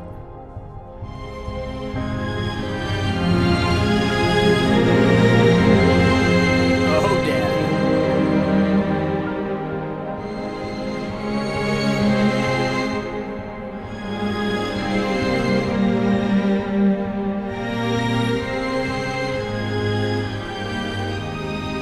There's like a subtle...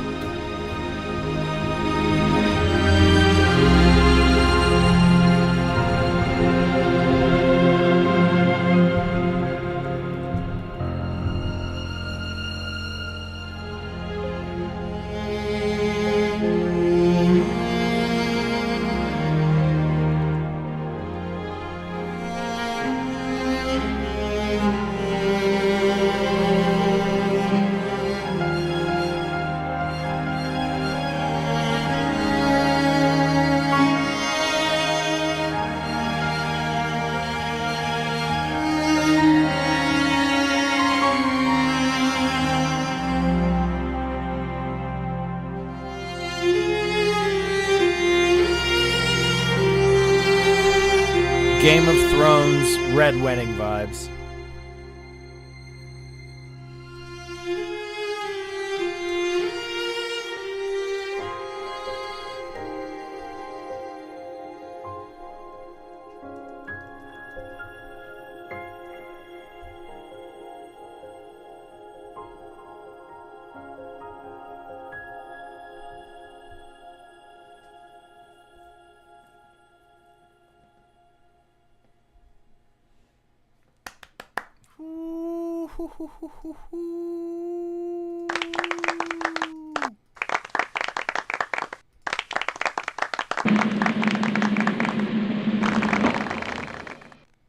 That was fantastic. Excellent, excellent, excellent, excellent, excellent, excellent, excellent, excellent. Did not disappoint in any way, shape, or form. That was beautiful. Very cinematic. It would make Ray's music proud. Let's be honest. Very sad. Melancholic, gut-wrenching. It begs, absolutely begs what comes next. What comes next? Like you said, that's the intro. really, like, the tone of the intro is very, very, very much set up to either explode into success or crash into profound failure.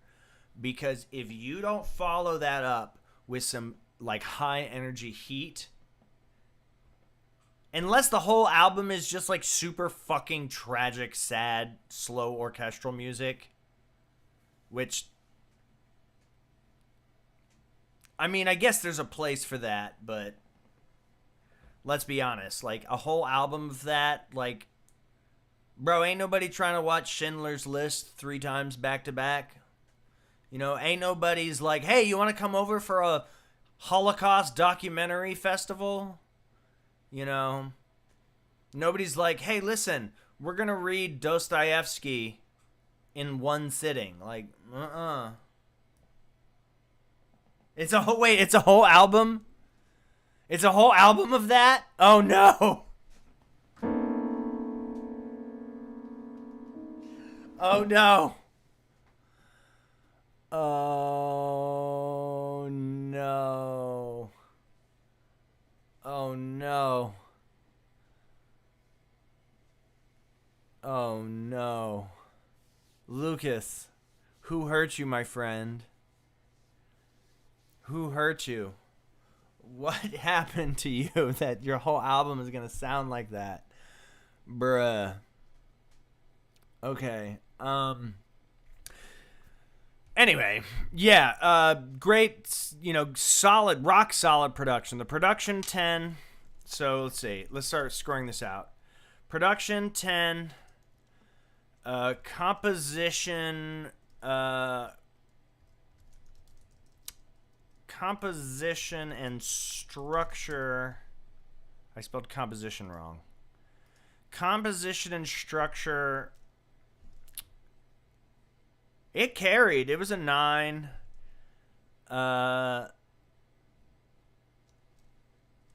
Theme. Question mark out of 10. You know, what is that? It's just called intro. So it's a little,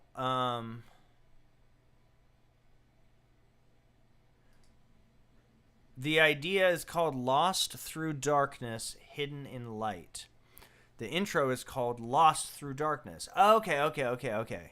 It's setting up for insanity. Okay, good. Good. All right, I misunderstood. Thank you for the $10 donation. Thank you for the diapers. I love you. You're the best. Thank you so much. Appreciate you, Mr. Lucas. Absolutely goated. Can we get robots in the chat, please?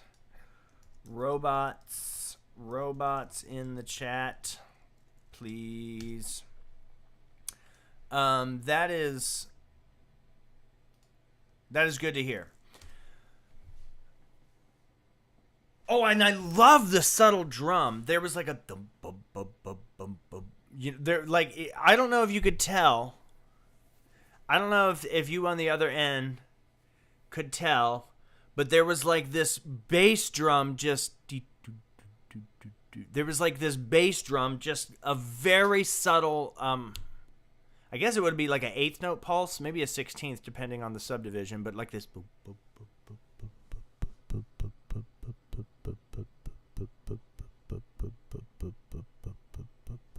It was so fucking cool. Yeah, it's the bass drum. That shit was super, super subtle, super, super cool.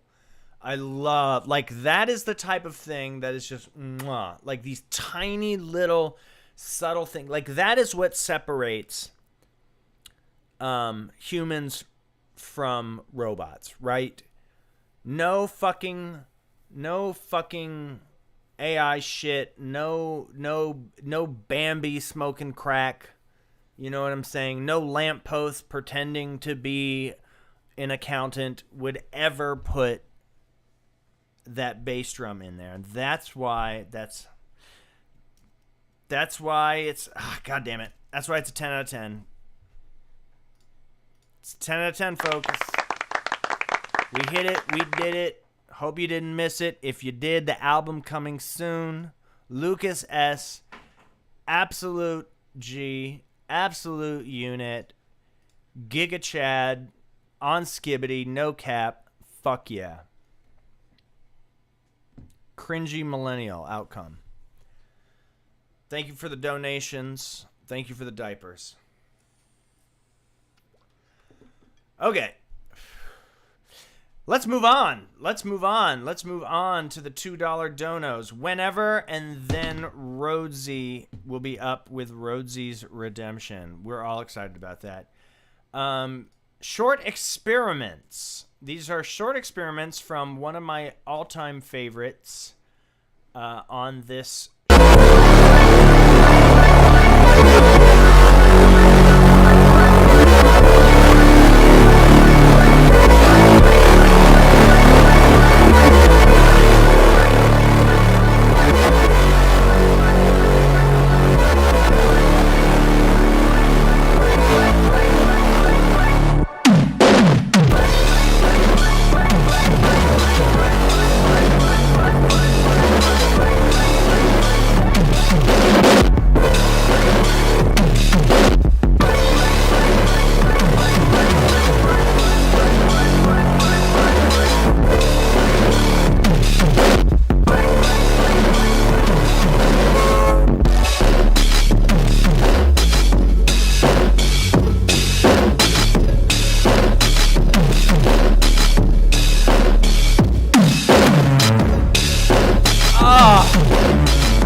I cannot just transition into the next one. Oh, okay. Recoup, rekindle, recoil, relax, resume.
Fuck you. I hate you. Piece of shit. Dickhead. Asshole. Fucking cunt. So fucking good. Disgusting monster. You're a travesty. You're absolutely disgusting. The fuck are you? What planet are you from? What fucking planet are you from? What dimension were you spawned in? That shit is so fucking hard. That Fractalucian.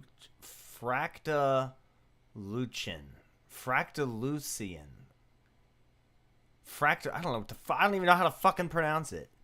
That shit went so fucking hard that my penis retracted and started protruding out of my sphincter. Like, then out of the other side.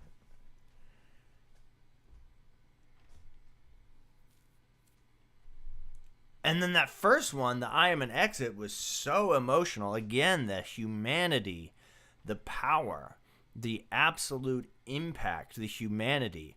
Like, how can somebody make music that sounds so fucking alien, so glitch, industrial core, sounds so unbelievably human? Like, this is music of the future.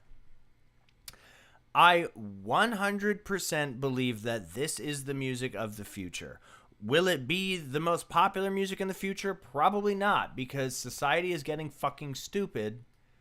People are getting dumber. Music is evolving. You are on the cutting edge.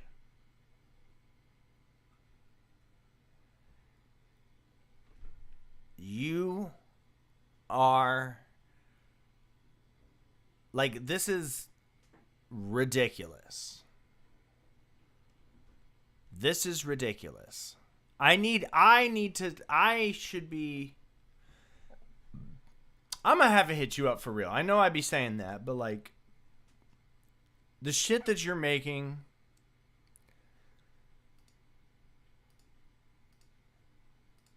it's like you simultaneously create God and then erase God, all within 2 minutes.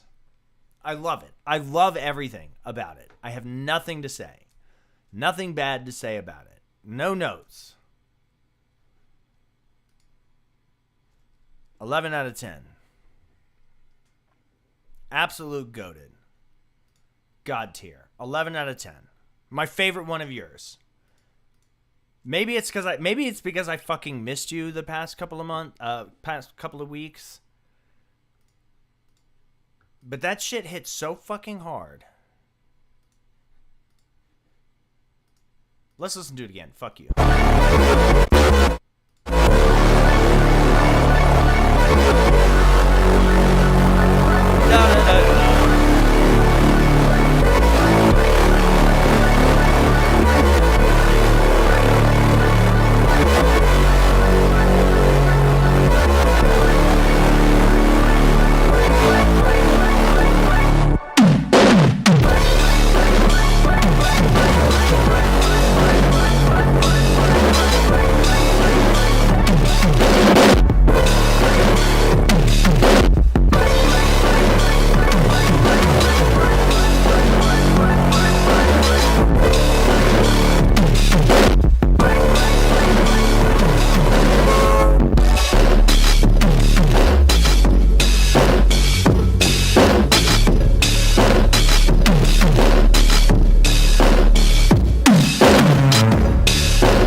Fuck you, never die.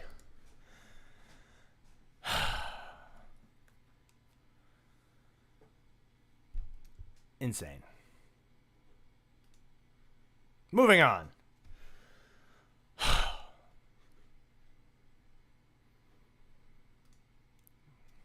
Moving on. Rhodesy, let's hear your improv.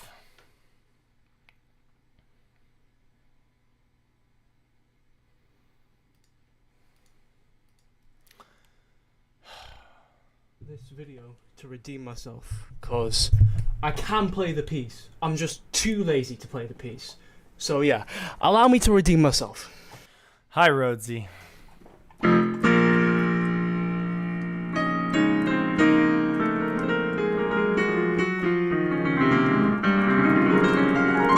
This is a video of him playing.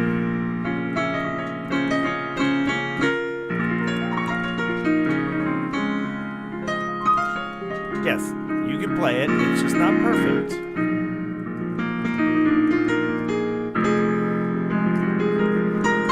So this is a video of Rhodesy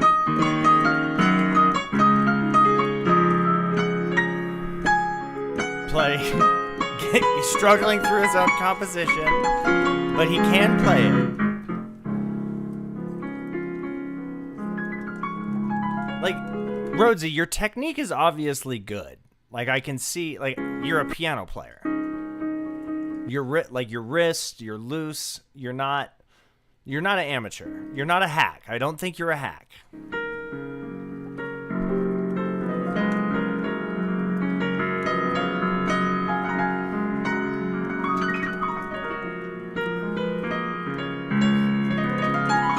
See, this pisses me off because you could have. Why didn't you just do this? Why did you sub?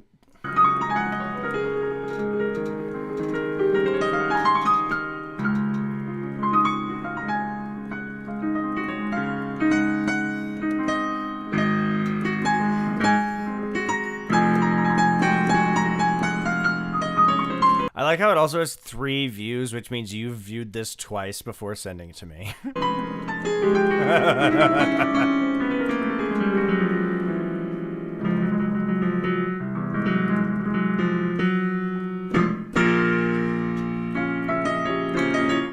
Yeah, it's just a little dicey. It's hard to play.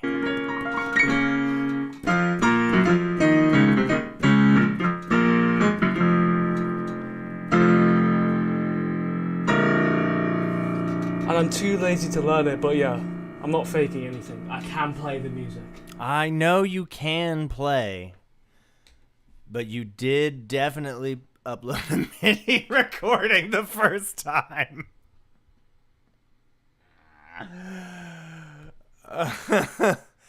McNeil, I agree.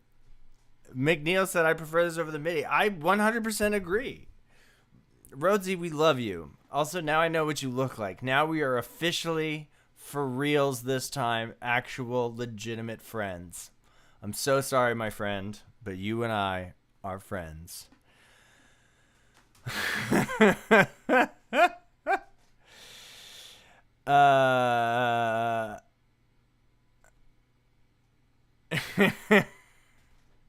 Rhodesy, you're so funny, dude. You can tell him he's like, I can tell that it took like every ounce of restraint, and I'd be like, fuck you guys, fuck you twats. I can't fucking play. I can't actually play, so I'm just fucking lazy. Yeah, I liked hearing that. For now on, Rhodesy, you got to get your lazy ass out. Rhodesy,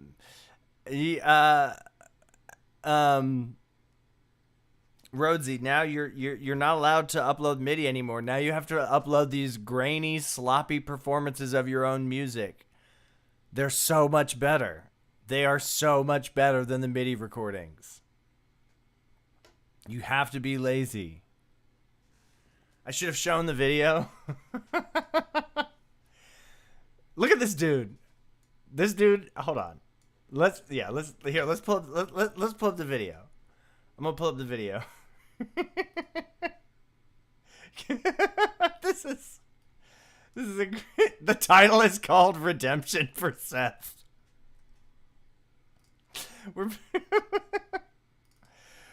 Oh, here we go.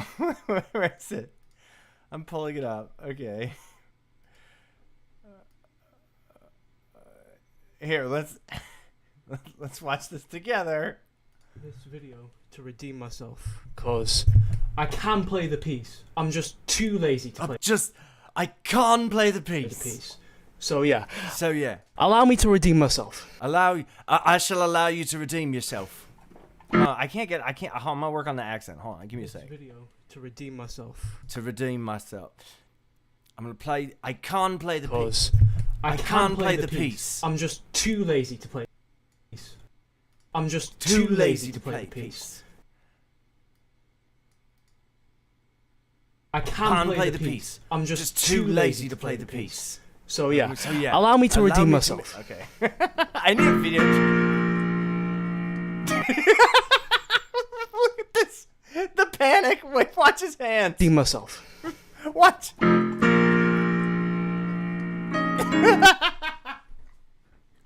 the bum bum. Wait, fuck. What inversion? What chord is it? B flat minor. It's because you write so much goddamn music, Rhodesy. You're like, I wrote 25 preludes this afternoon. That's why you can't remember any of them, because you write 25,000 of them. I can't believe you've done this. Whenever. I can't believe you've done it. Oh. Got a nice burger. Quapap. I can't believe you've done this. This has seriously been the most fun I've ever had on a stream, hands down. I have not had this much fun on a stream in so fucking long. I'm so dead. I can't believe you've done this. Ouch, Charlie, that hurt. And then the opening, bum bum, and then the hands, like, where the fuck do I go?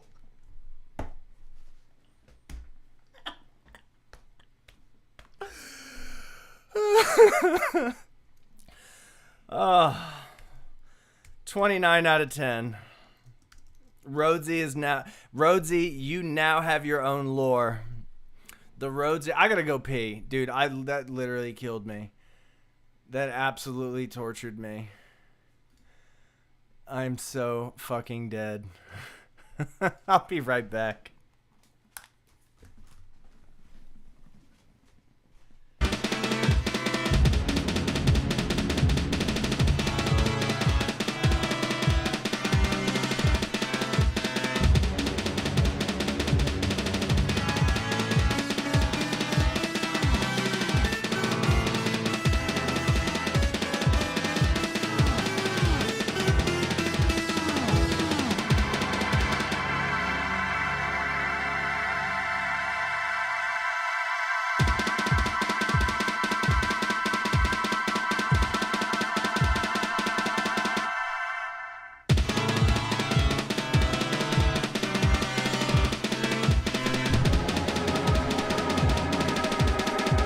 I can't play the piece. I'll play the piece to redeem myself.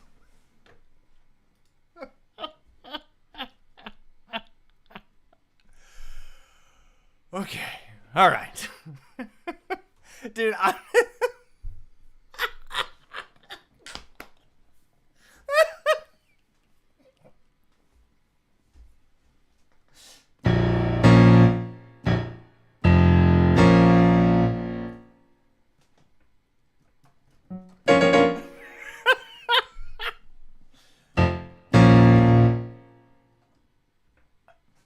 can't play the. Okay. Okay. All right. All right. All right. All right. We're done. I'm done. I just.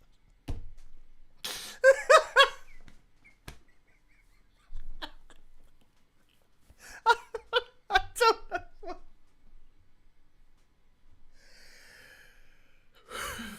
Okay. Okay. To answer your question, Rhodesy. All right. To answer your question, Rhodesy, you just write a lot of music. It's totally okay. Like, you write so much music. If you knew how to play all of it all the time, you would be insane. Also, based on your video, you're young. You look about 18 at most. Maybe not. Maybe you're 20. I don't know. So you've got a lot of time. Just keep working.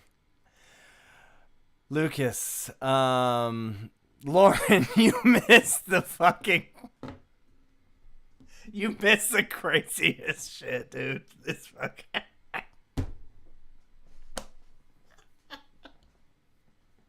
This has been the most unhinged stream ever.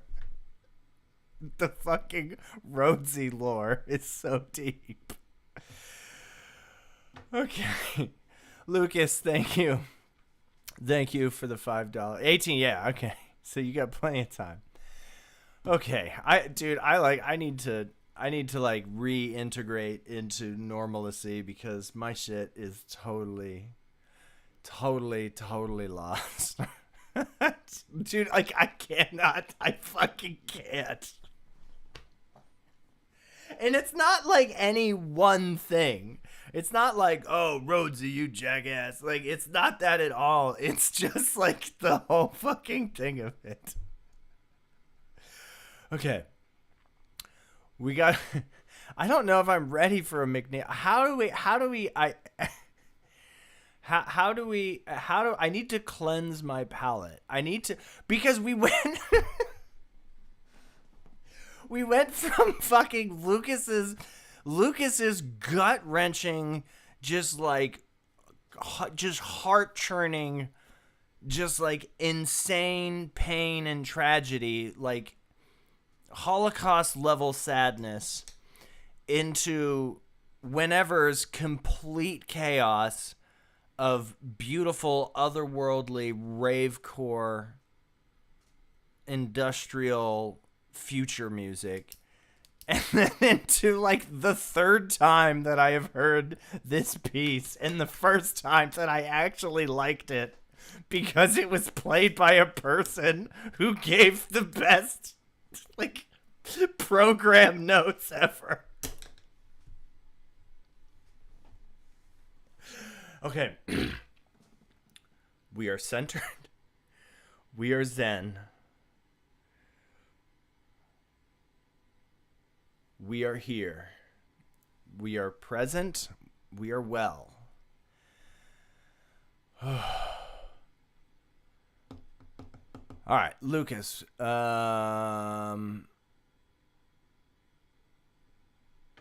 Lucas, we're gonna jump loose. Lauren, we'll get to Lauren. We'll get to McNeil. We'll start with I think McNeil Sketchley actually is a good palate cleanser. You know. Like, I promise, like, I am not hamming this up for the stream. You know, sometimes, like, I'm going to be totally honest. You know, there is a degree of performance when I'm live streaming. Like, I'm not going to, like, oh, shocking. Like, I am performing for you all. And you can tell I'm serious because I'm looking at the camera. I'm looking at you. I'm looking right at you. That, you know, like, the person you see me, the person that's streaming, Seth, like, a live stream is a performance in one way. Like, it's unhinged, but, like, I'm hamming it up a little bit, you know. Sometimes when I do stuff over the top, it's like, oh, he's being weird. Like, I think about these things. But really and truly, this breakdown, there is zero affect. There is... I'm not playing any of this up. Like, I'm genuinely, like, just... Maybe it's because I'm tired, but, like, this, like, okay. It's so much. Okay. I feel bad because it's really hard. Like, I'm about to dig into McNeil Sketchley's music, which is a deep experience for me, and I don't want to, like, fuck it up for myself, but, like, I don't feel like I'm in a good headspace. All right, let's do, McNeil, which of your pieces? Howling Winds, Hold On Just a Second, Dennis Savon, Second Nature. I like the title Second Nature.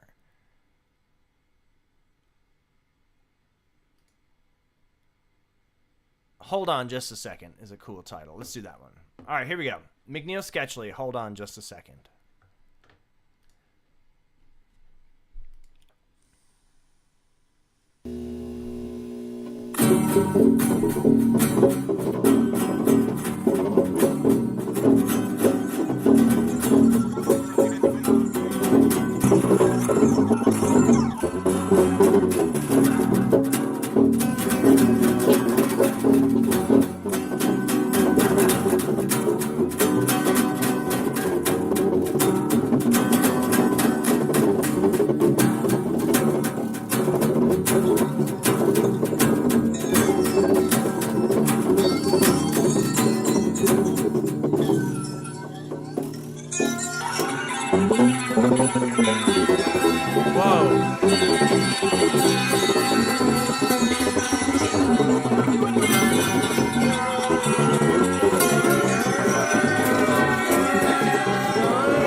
second.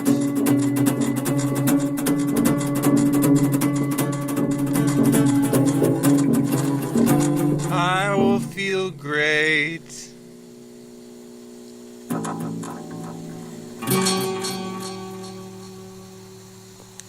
I will feel great. Oh my God, I love this. And in that I promise myself to feel great after releasing music.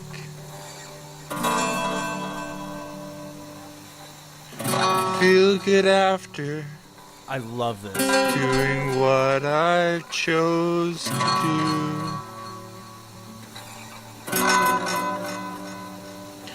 Feel good after I spend my days working towards my goals.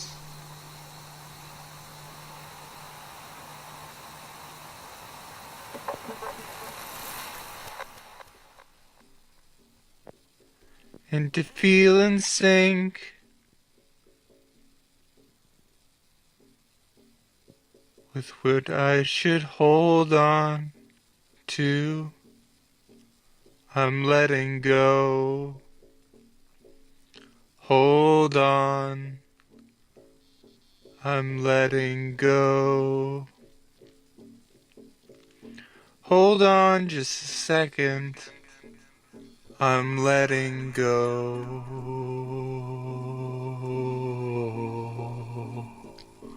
Hold on. I'm letting go.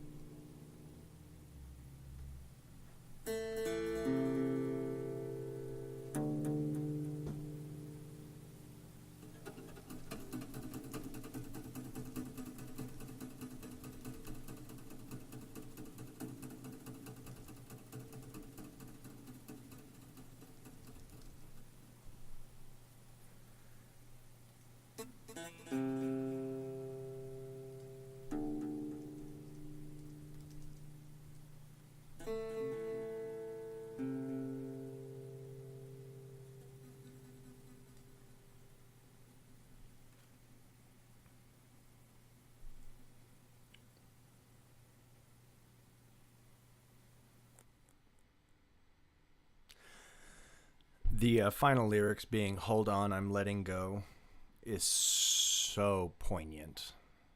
It's kind of like "Hold on, I'm letting go," or is it like "Hold on, I'm letting go"?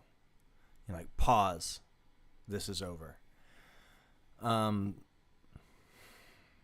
that really was the palate cleanser, wasn't it? Really deep. A little more sad, a little more melancholic than some of your other music. So for those of you that are new, McNeil Sketchley, lots of lore, big time contributor to the channel and the stream, the show, if you will. One of my favorite working artists and composers right now. Really doing some unique stuff in terms of sort of this DIY, true lo-fi. You know, when we use the word lo-fi, we think of like lo-fi chill beats, but this is like true DIY lo-fi fringe music, which is why I just absolutely love it. It's not pop music. It's not marketable. It is art in its purest form. And I think that's a really important thing for musicians and artists to be doing, is engaging in sort of artistic endeavors that are meaningful for the sake of the art form itself. And that's why I really like McNeil's music. And, you know, I recognize it's not for everybody. You know, it's 7.5 minutes and it's like, okay, this is what's going on here. This is kind of crazy. Some of you may have heard Altitude, which was one of, you know, like an epitaph of music. And so when I listen to his music, I really listen critically and listen intentionally, because I think there's a lot of depth and a lot of nuance that goes into it.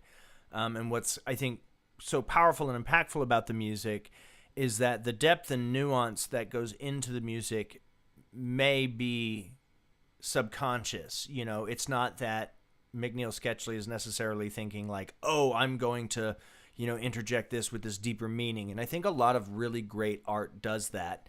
Is it's just the true expression, and then we find the meaning in it, and you find sort of the, for lack of a better term, the genius is in the thing that is just a natural outpouring of somebody's personhood put into the music. And then so I like to kind of analyze it sort of from a philosophical perspective rather than a musical perspective.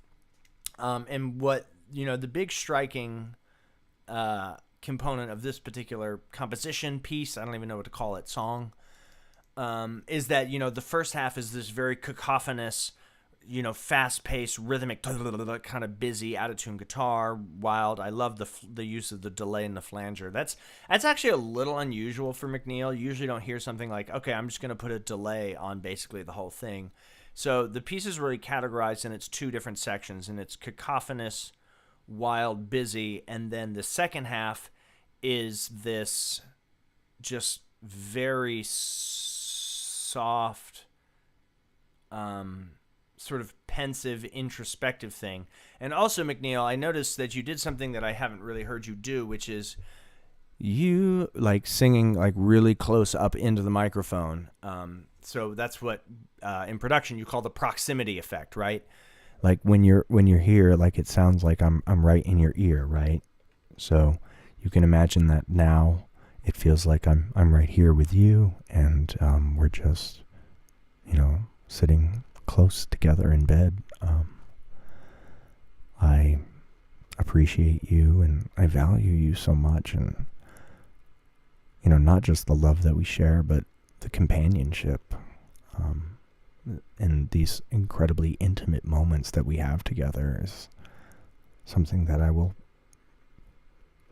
remember for the rest of my life. And that really created a sense of attachment, because the first half was, sort of life just leaving you in this detached sense. Like I can't connect with my emotions. I don't connect, with the people around me. I don't connect with my environment. I feel alone. It's this idea of feeling alone in a crowded room is something that I've experienced. I'm sure some of you have. And then when you strip all that away, you're sort of just left with your thoughts. So it's really a dichotomy of life and experience. And again, that last line of like, hold on, I'm letting go. It feels like a surrender, but also there's a little bit of hope, because it's like, what is it you're letting go of? Are you letting go of the anxieties, or are you letting go of trying? And it's like, I'm giving up on trying, or I'm giving up on these insecurities. And it really begs the question. And that's where these sort of deep, profound love,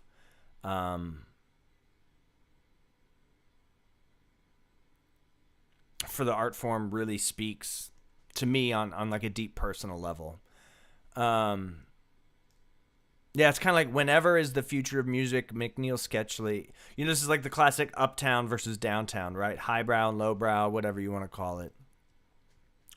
So, really, really cool. We don't rate McNeil Sketchley music. He kind of has his own rating system. I would say that for this one, this was high. This was like a 90. I would say like a 93% McNeil Sketchley. I think this was very much. I really enjoyed this one. It had a lot of variety, I guess. Sometimes your music, it's very much this sort of wall, this sort of an immersive experience. And this one felt a little bit more like a painting. Like I had to approach it and examine it in a way that was, it was like somehow more tame. I don't know. It's hard to explain. Yeah, this was a 93% out of 100% McNeil Sketchley. So thank you for sharing. As always, we love you. You're the best. Stay yourself. Love. All right, let's move into the speed run. We do have one super chat from, is it Dion? No, I'm sorry, it's Lucas. So Lucas, I am going to get back to you, but I want to do a speed run of some newbies real quick. Let's do Yodi. Sonata in G minor. Do a quick little pass at the score. We're going to just jump right in here. It's kind of hard to speed run listening to music. I hope these pieces aren't super long. If they are, I don't want to say that I'll skip ahead, but you know, I want to really try and. Okay, so we got some G minor. Okay, so some nice cadential. Cadential 6/4, some subdominant dominant stuff.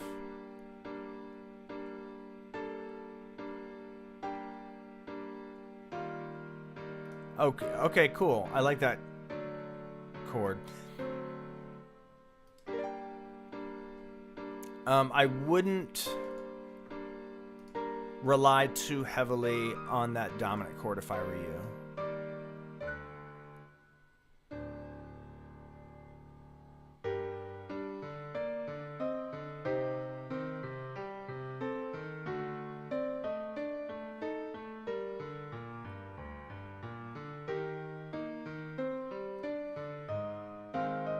Like, I like that stuff with the A flat. Nice.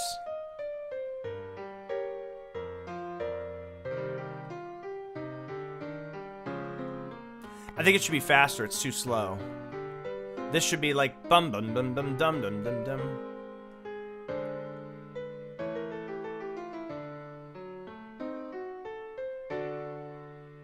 It's starting to meander a little bit. Love this. See, again, this should be faster. Like this should, the whole thing should be like an allegro.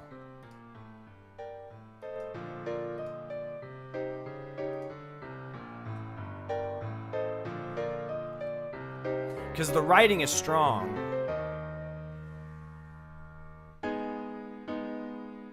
And then, you know, this.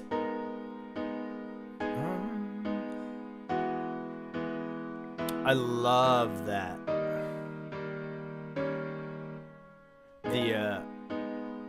The F chord there. Or, wait. Oh, we changed keys.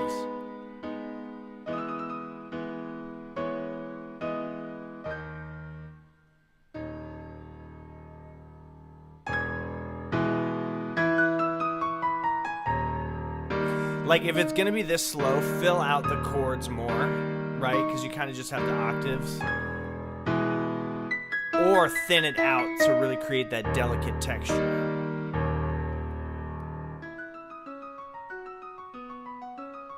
See, this would be so much.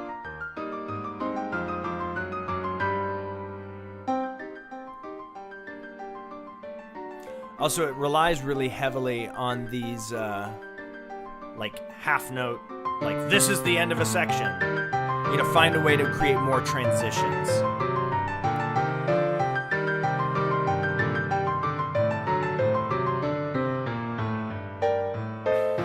Again, do-da, do-da.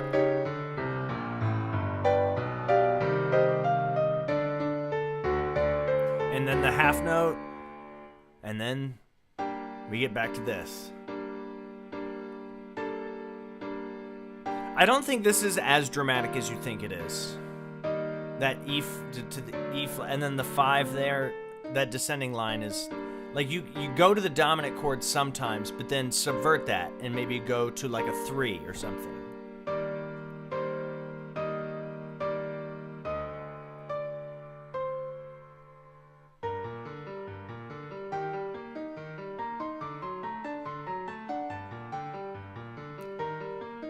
Twice as fast. It'd be so much cooler. I hear like the Beethoven influence. Oh, nice delay there on the E flat.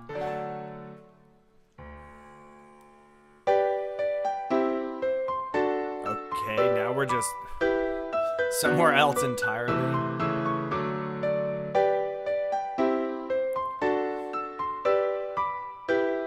This bum ba da dum da da da da da dum.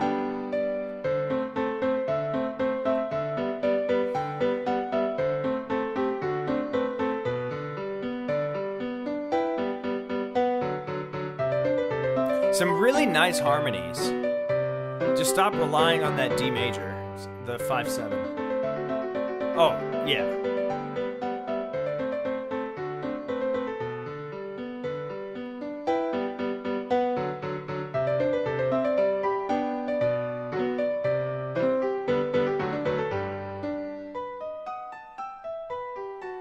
Did I get lost? I got lost.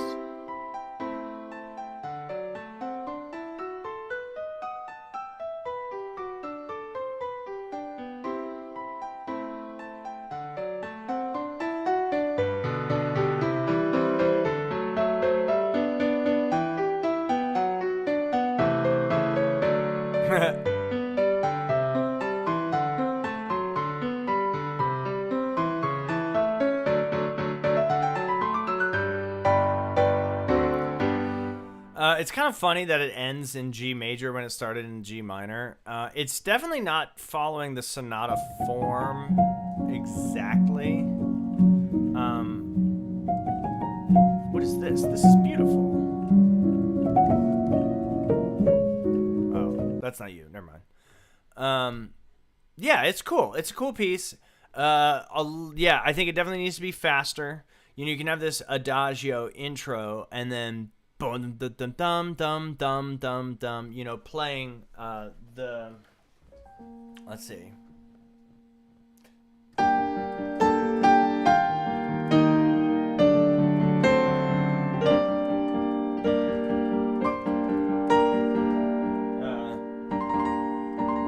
Sorry.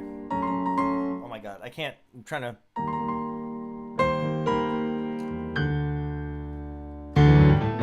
You know, like do a run up there, like right there at the at bar 13. Practice.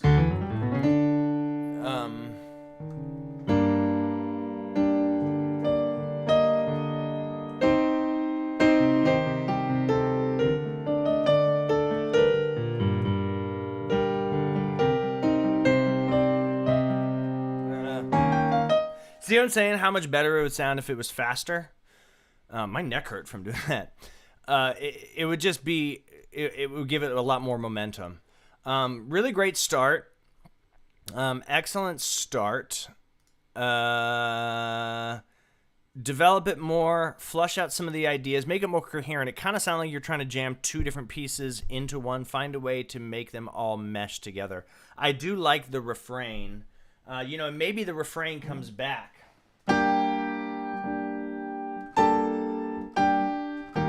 Or, you know, at a slow tempo, but later. You know what I'm saying? That was a... I would give that a 7.2 out of 10. 7.2 out of 10. I gotta pin this message so I can find it. So thank you. Wait, who is that? Was that Snotty or Nosy? That was Yodi. Okay, Snozzy is up next. Yodi, thank you for that. Snozzy with their piece entitled Forgotten Monoliths, instrumental electronic track for a game I'm working on. There's a score, but I'm not going to open it. Oh, yeah. I like the production.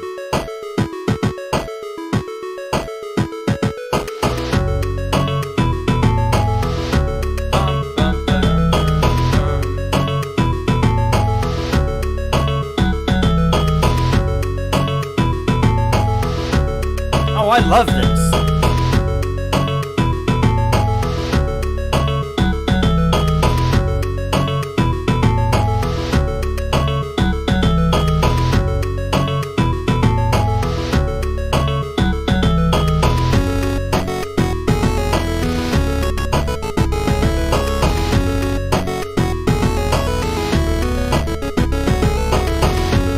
So this is that like chiptune, but the production is the drums are punchy.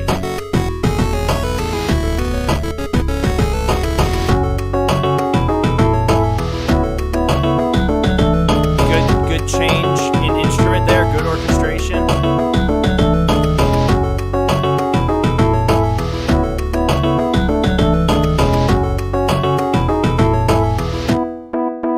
Oh, nice.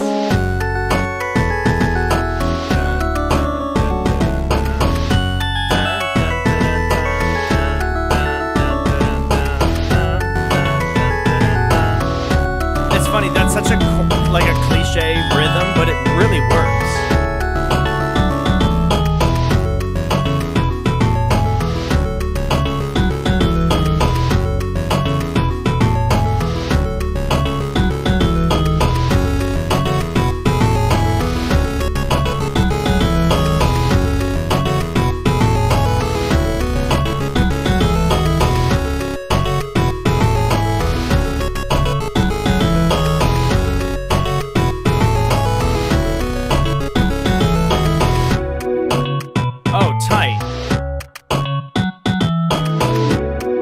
With those synth chords.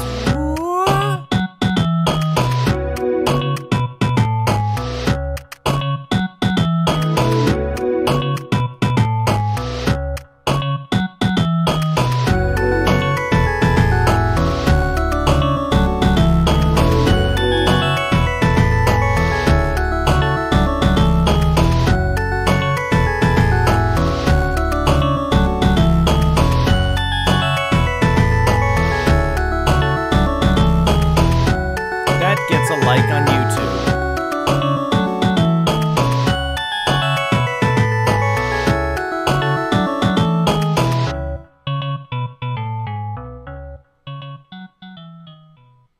Not the fade out, but it's video game music. Yeah, that was great. I only have one structural note. So one, I want to say the production is top tier. So one of my big problems with like chiptune MIDI, I don't know if Shark is still here. I doubt they are. Is that the chiptune MIDI, the drums never hit. Like, I get it, it's chiptune MIDI stuff, it's kind of those crunchy synth drums, but like you really made sure that those drums hit, and that like honestly for me made the song. That shit was, yeah, that was like a easy, I wouldn't say 9.5. I would give that like a 8.9 out of 10. One thing that I think it could have really used is where the drums sort of fall out and it goes into like this sort of sound effect of like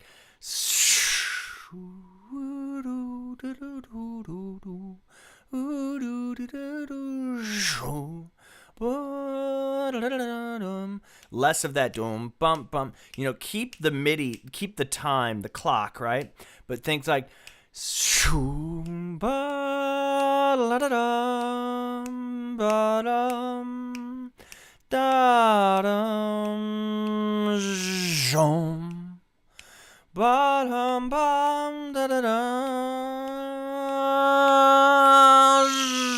zoom bum bum ba dum bum. See what I'm saying? Like where it has a part where it's kind of breathing. There's like a solo MIDI oboe or something.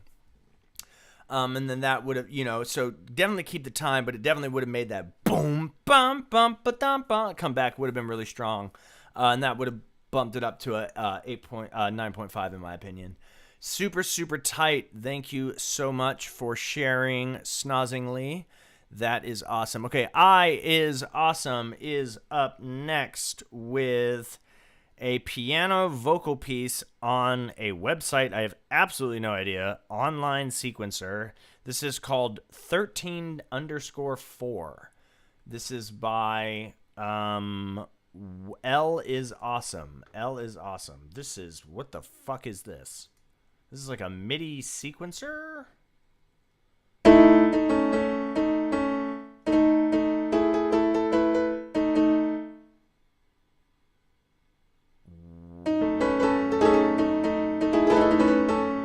What? Sorry, is this what this is supposed to sound like?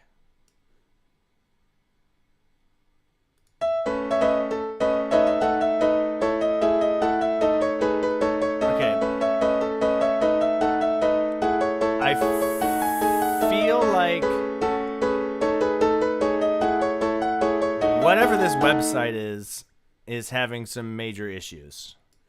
Let's try that again.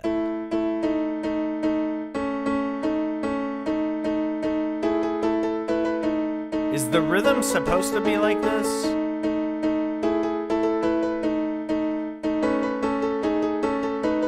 It needs to be quantized. Or it's really experimental. This reminds, if you're familiar with the composer Conlon Nancarrow.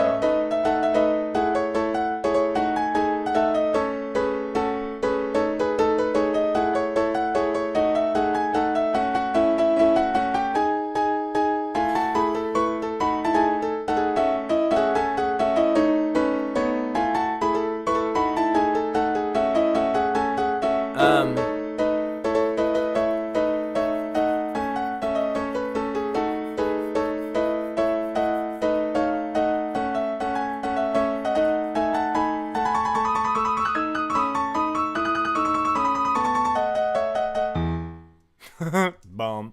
Okay. I don't really feel right giving that a score, but I'll say that what you should do is I think you should work on isolating simple ideas.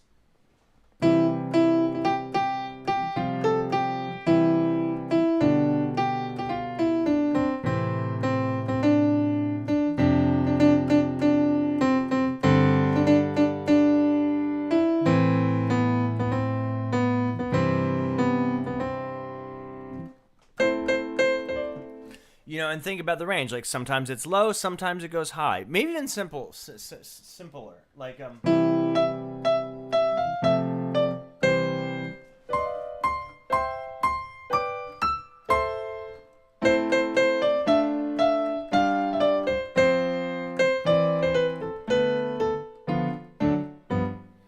or something. You know what I mean?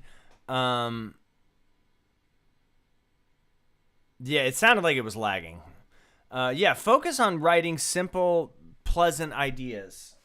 You know, those were not good examples I played. Maybe something like...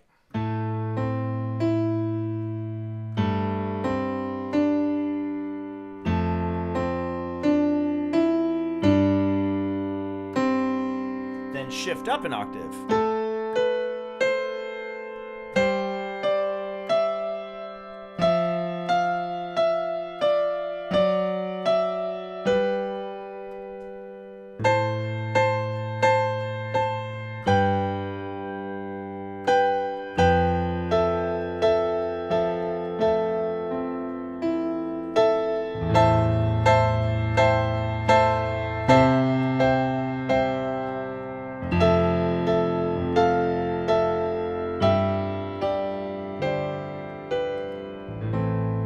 You know, just simplify, create big sections. Let's do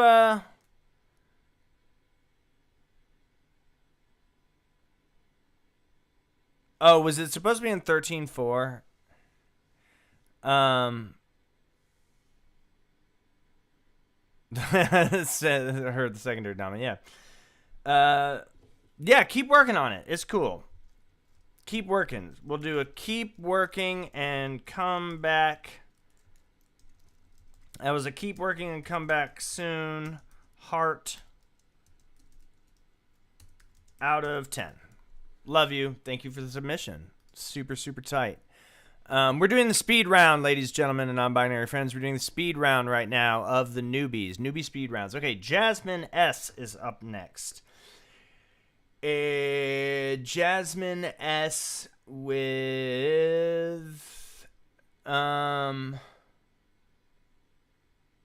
where is their music? I can't find Jasmine's music. Jasmine, did you submit something? I'm not seeing anything in the sheet. I'm going to check for one more second. Let's see. I don't see anything from Jasmine S. So we're going to go over to Nathaniel.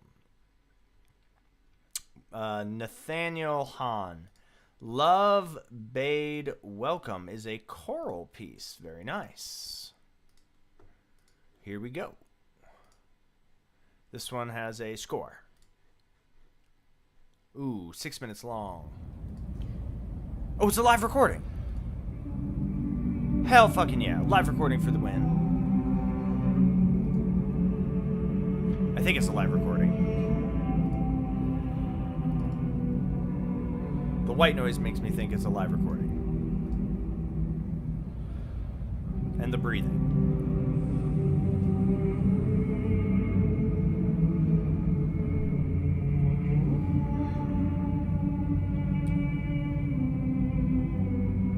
Oh, this is beautiful.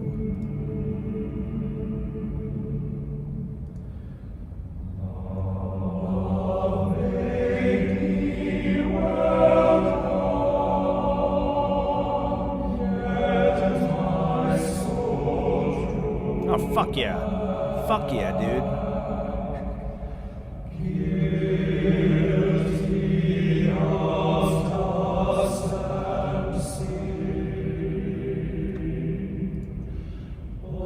You gotta get rid of that brown noise underneath. Somebody, you gotta clean up the audio a little bit.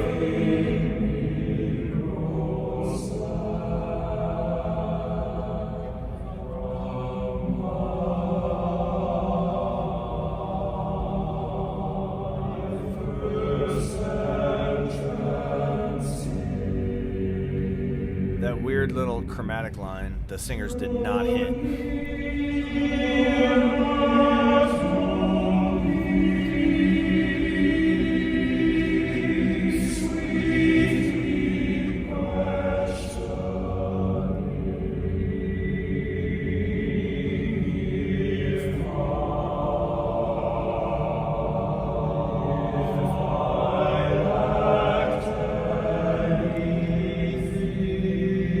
Ooh, I love that weird little chord.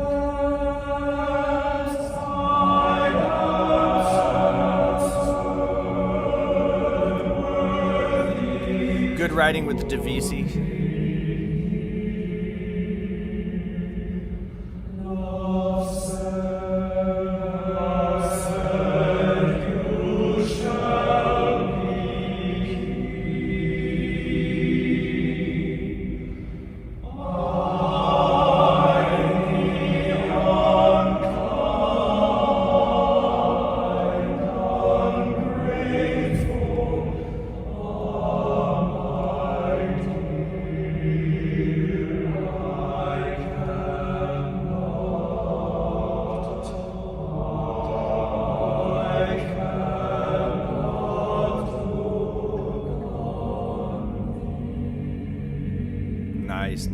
Nice to the tonic there. And then using that low bass note.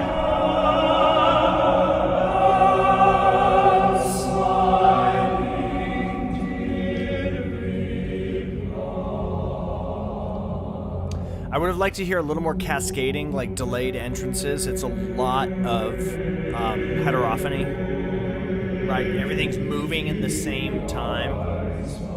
Also, what is going on with this text in the score? Look at this. This looks like I'm seeing double.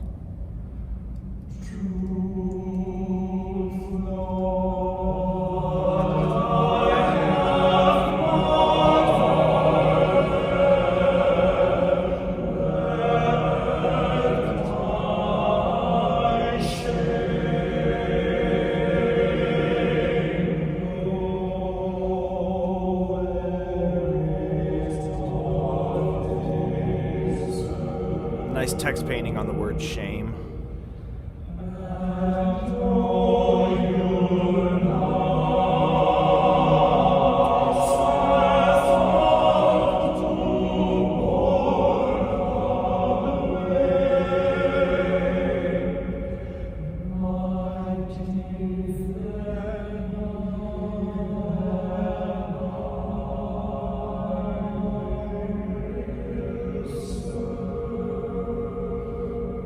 Good voice leading, good chord writing.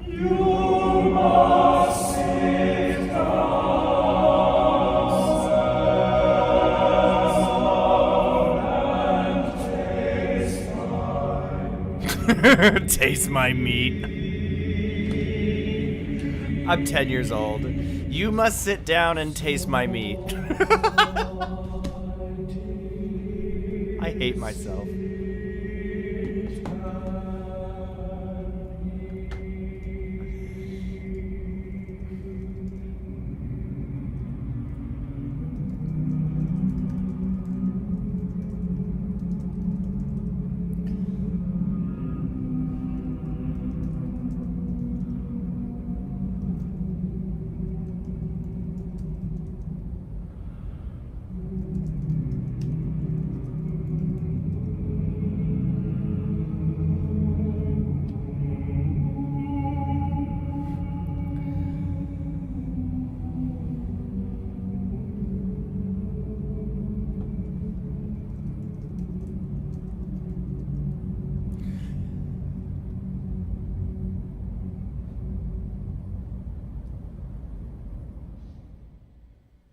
Okay, tight. Yeah, that was great. That was beautiful. Excellent recording. Yeah, only big takeaway is that it was a lot of homophony. And I know this is really typical in choral music, but I think you could have leaned a little bit more into some polyphony and some cascading entrance. So like tenor,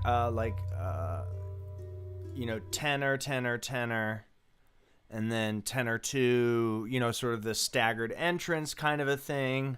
And then played a little bit more with some of the texture. And I get that it's choral music. It's supposed to be slow and very, what's the word I'm looking for? Fervent, right? But I think you could have done a little bit more in terms of just rhythmic variation and mood, develop it a little bit more. But it was really cool. I thought it was really pretty. I really enjoyed that piece of choral music. That was a very easy 8.0 out of 10 from me. So thank you. Love it. Okay, Jasmine. Jasmine is up next. The Elegant Dance of Death. Ooh, I like the title.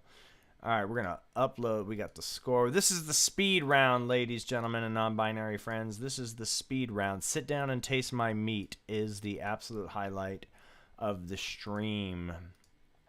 Bro, if we had gone from Rhodesy's piece to that choral piece and I saw the line, sit down and taste my meat, I would have absolutely lost it. I would not have been able to hold it together. Like, I would have damn near had to end the stream out of just pure insanity. Because that shit would have been crazy. All right, The Elegant Dance of Death. I love the title. It's kind of saucy.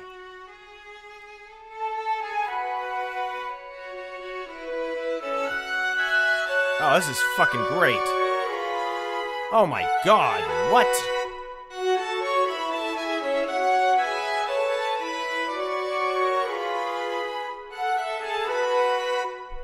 Love the use of the pauses.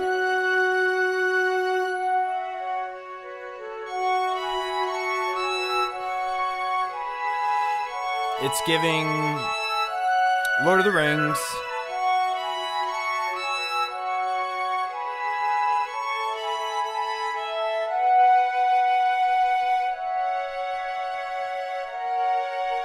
Four flutes and 3 violins? What the fuck is this? This is crazy.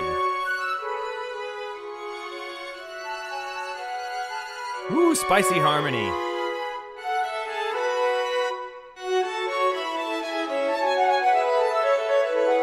Oh, this is great.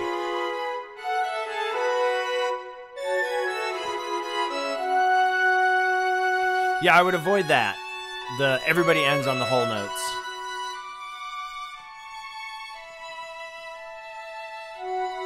Yeah, and then hear it again. You do it at 38, 9, 10, 40.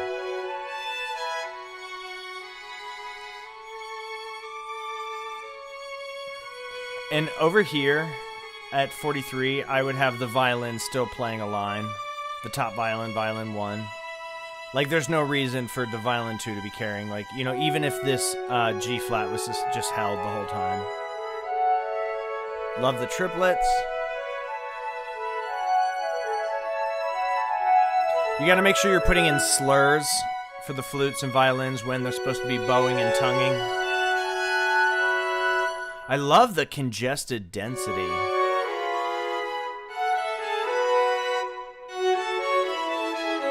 Nice callback to the theme. Nice little recapitulation.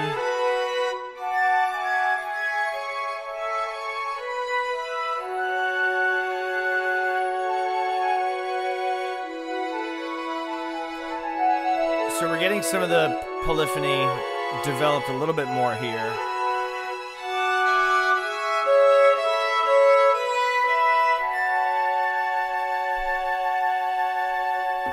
Nice. That was a 9. That shit was tight. I fucked with that hard body. That shit was tight, bro. I like that shit a lot. This shit was fucking cool. The 4 flutes and 3 violins. What a fucking weird combination of instruments. I love, love, love, love, love. Big note is stop, don't do this thing where you end everybody's, like, now we end this section with a whole note. Okay, now we're playing whole notes. Now we're whole notes. So, same thing I kind of said before where we have this heterophony of everything's kind of moving at the same time. And this is actually an instance where I think that works, where it's like do-da-dee-da-dee-da-dee-da, boo-da-dee-da-dum. It actually really makes it impactful that there's a lot of this, like, everything moving in the same voice, right? And so that's why, particularly, I think you shouldn't have so many of these stops where everybody stops, because you already have everybody sort of playing in rhythmic unison with the harmonies. You really, I don't know if it was intentional, but this really congested, dense harmony in the timbre of the high flutes and the high violins all together is so fucking beautiful. I fucking love it. I cannot tell you how much I think it's fucking awesome. The conscious decision to do flutes and violins is fucking goated. Shit is tight. 9 out of 10. Super fucking cool. Absolutely love it. Fix some of those rhythmic things. That was like the closest a newbie has ever had to attend, just like bam, out of nowhere. That was so fucking cool. All right, let's keep moving. Small. Is Small still here? I know Devil. Okay, is Small is here. I'm gonna do Devil plays tuba. Medium Kuro. Let's do Nathaniel. I think Nathaniel is definitely here.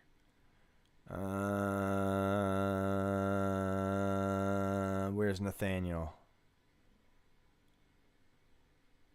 Is Nathaniel here? Small. All right, let's go. Small.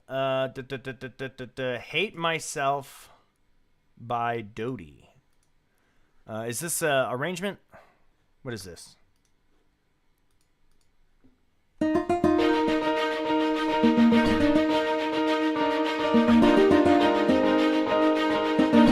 this is an arrangement.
So it's a nice arrangement. I think the production is good. The balance and mix is good. But I'm wondering if there's a way you could sort of spice it up a little bit. Make it sound a little bit more noisy. Make it sound real, like put some saturation on it, add some distortion. Really good instrumentation.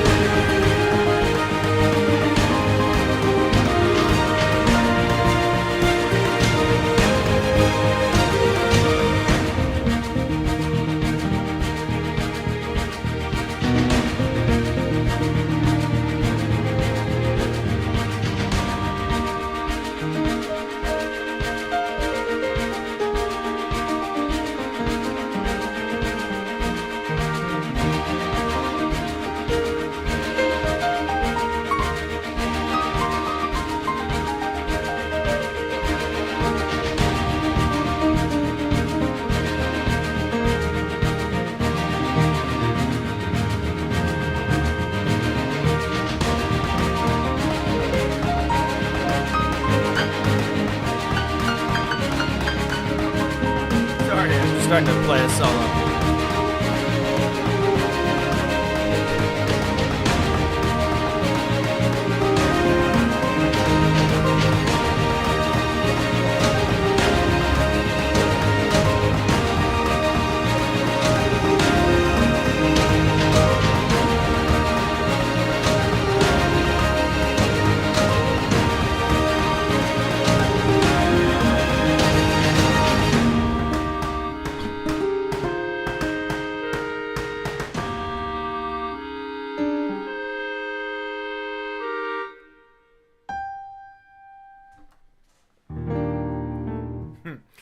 Cool, tight, love it. Yeah, good. Just, I think that whenever put it on, nailed it on the head. Glue, reverb, convolution reverb, some room simulator with some compression. Just spice it up a little bit. Yeah, it was great building. I agree. The whole thing built up. I don't know the original, but it seems like a really great arrangement. Well orchestrated. You've got a knack for orchestration. It felt very, very natural. It didn't. It had the proper amount of build. The proportions were good within the orchestration. It seemed relatively simple. Like an orchestra could feasibly put that together with maybe one rehearsal tops. The balance was excellent. That was an 8.3 out of 10. All right, chat. I'm not going to lie. I'm starting to fade. And we still have a lot of newbies to get through. And we have donations. So I'm going to need... Oh, my God. I'm starting to fade a lot. Let's do airy. I'm gonna try and get through these because holy shit, am I fading? I just hit a brick wall. It's midnight. I'm exhausted. Airy, chill hop. Oh fuck yeah!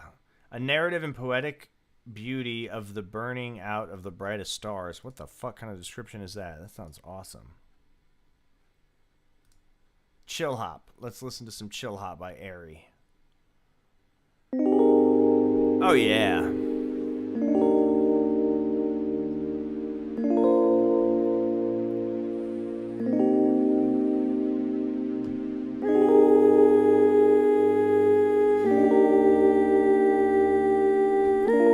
I love that weird vocal sample.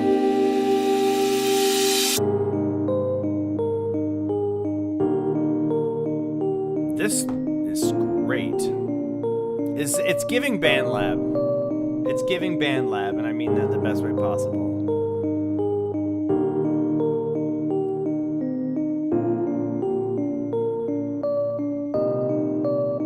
Yeah.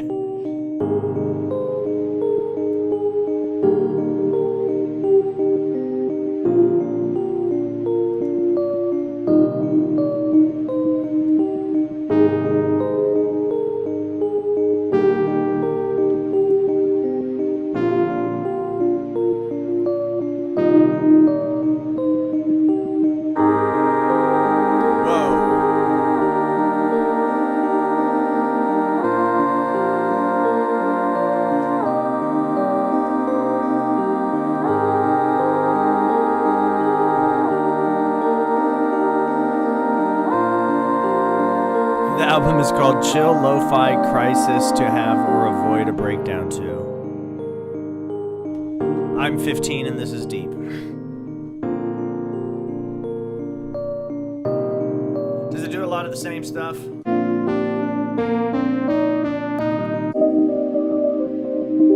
Alright, so we have a bit of change texture here.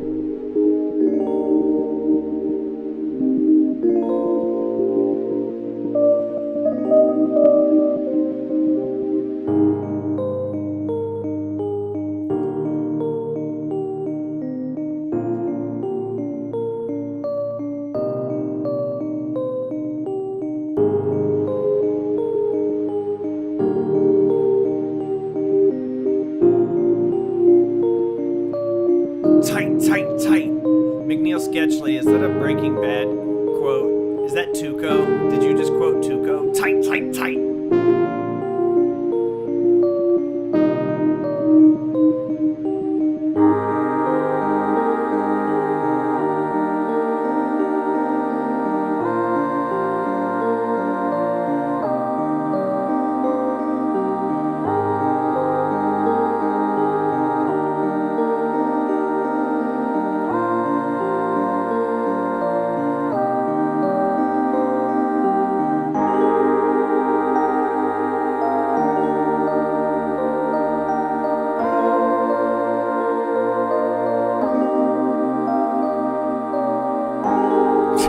Neil, that's so funny that I recognize the Tuco quote.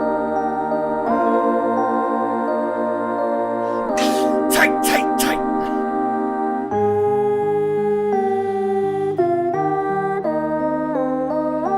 F's in the chat for Lucas's roommate. I love this.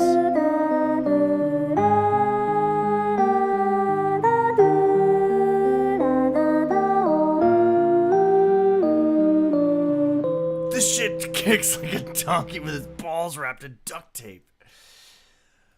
That was awesome. I absolutely loved it. I love the vocal at the end.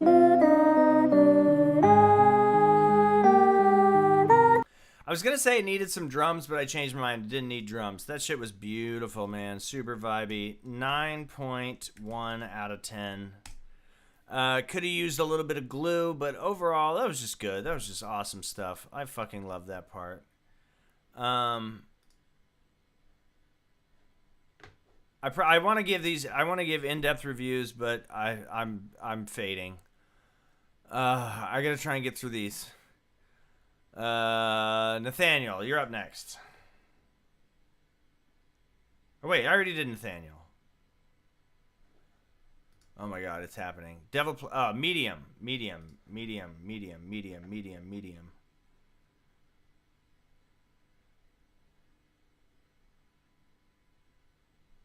Bro, I gotta go to bed.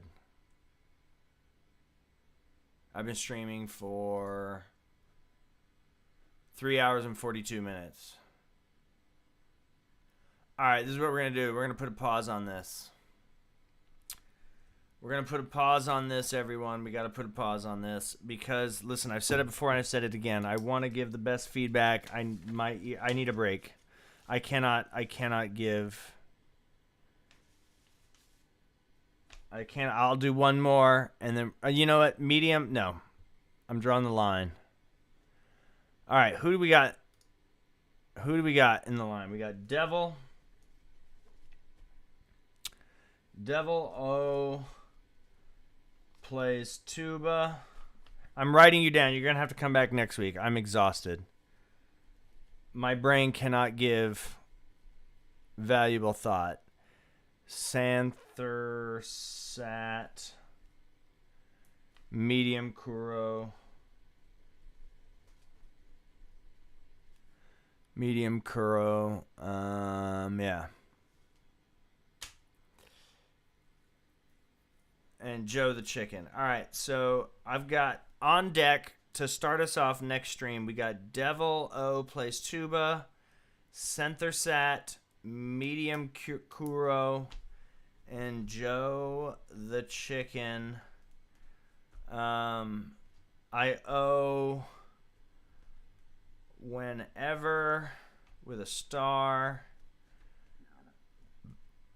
And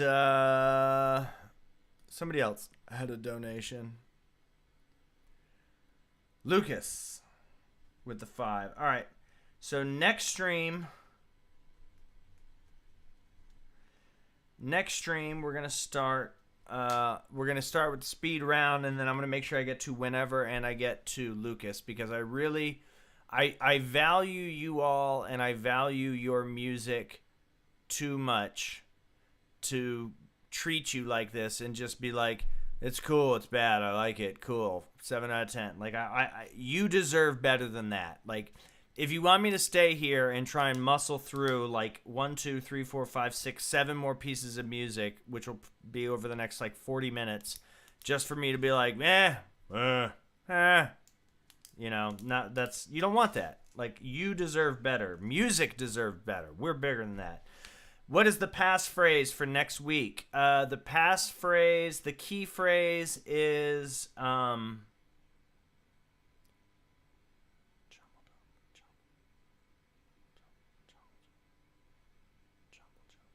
chomble jump.